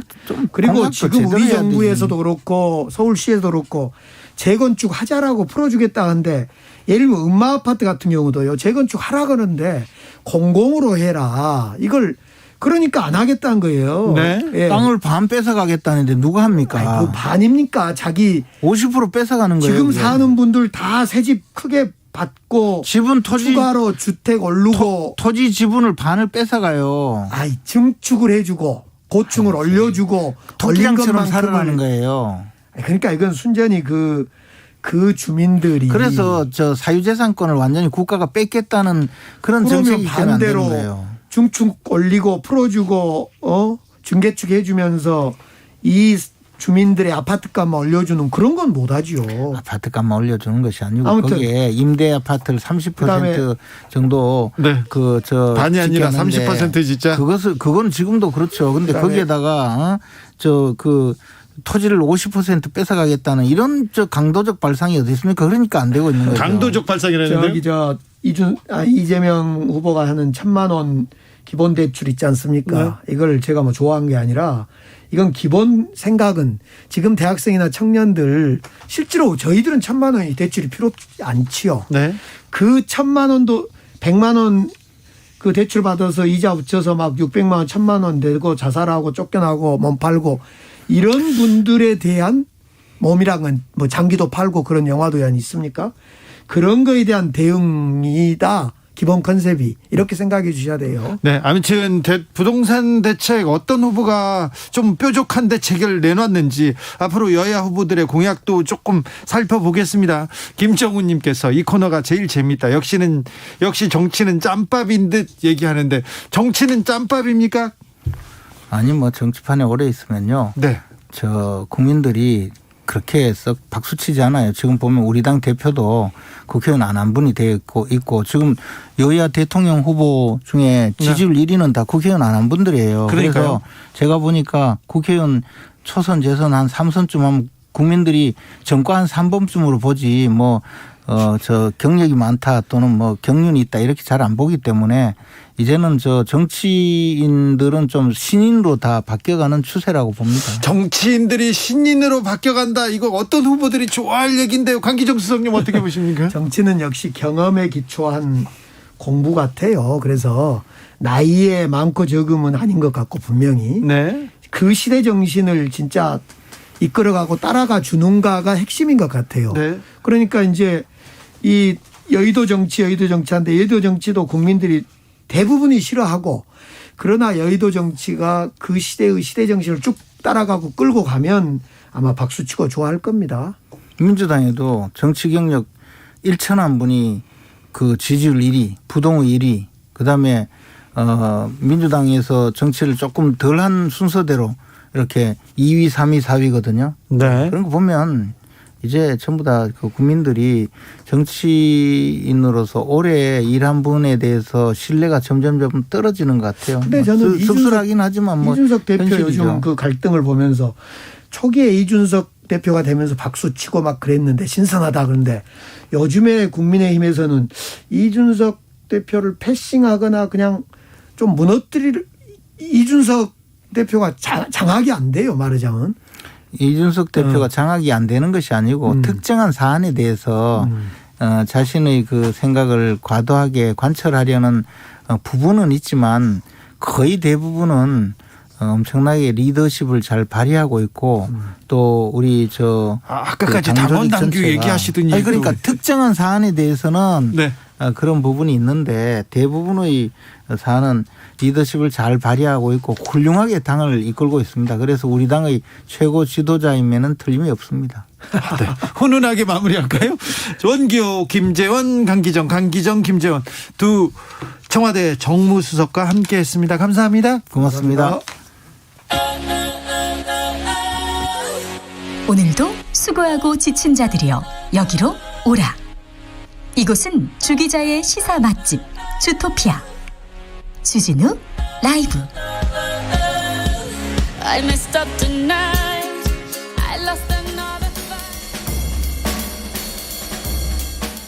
느낌 가는 대로 그냥 고른 뉴스 여의도 주필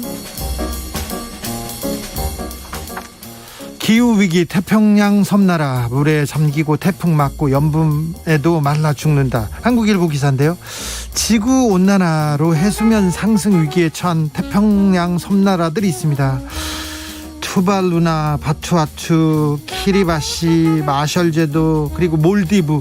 해발 고도가 1m에서 3m밖에 안 돼요. 그래서 이런 그 섬나라들이 지도에서 영영 사라질 위기에 있다는 얘기입니다. 그런데 해수면 상승으로 섬을 삼키기 전에 지금 홍수 그리고 바닷물 범람으로 저지대가 침수됩니다. 침수되면 지하수가 염분으로 망가져요. 그래서 사람이 마실 수 없게 됩니다. 그래서 농사도 어렵고요. 사람이 먼저, 농작물이 먼저 갈증으로 죽을 수 있다고 우려하고 있습니다. 아무튼 한마디로 태평양 섬나라는 목이 말라서든 태풍이 휩쓸려서든 아무튼 가라앉든 머지않아 종말의 순간을 맞게 되는데요. 생각해보세요. 지구 온실가스 배출량의 80%는 다른 나라 G20 국가에서 지금 배출하고 있는데 고작 0.23%만 배출한 태평양 지역이 가장 혹독한 피해를 겪어야 됩니다. 이거 기후 불평등이라는 비판 계속됩니다. 아니, 잘못은 다른 나라가 있는데 가라앉는 거는, 먼저 없어지는 건 태평양 섬나라입니다. 몰디브, 바누아투, 키리바시, 마셜제도, 이분들한테는 생존의 문제입니다. 누가 잘못했는데 왜 먼저 이렇게 피해를 봐야 되는 건지 안타깝습니다. KT 턴스타의 Other Side of the World 들으면서 저는 여기서 인사드리겠습니다. 오늘 돌발 퀴즈 정답은 1번 14명이었습니다. 대법원장 포함해서 대법관 수는 14명입니다. 저는 내일 오후 5시 5분에 돌아오겠습니다. 지금까지 주진우였습니다.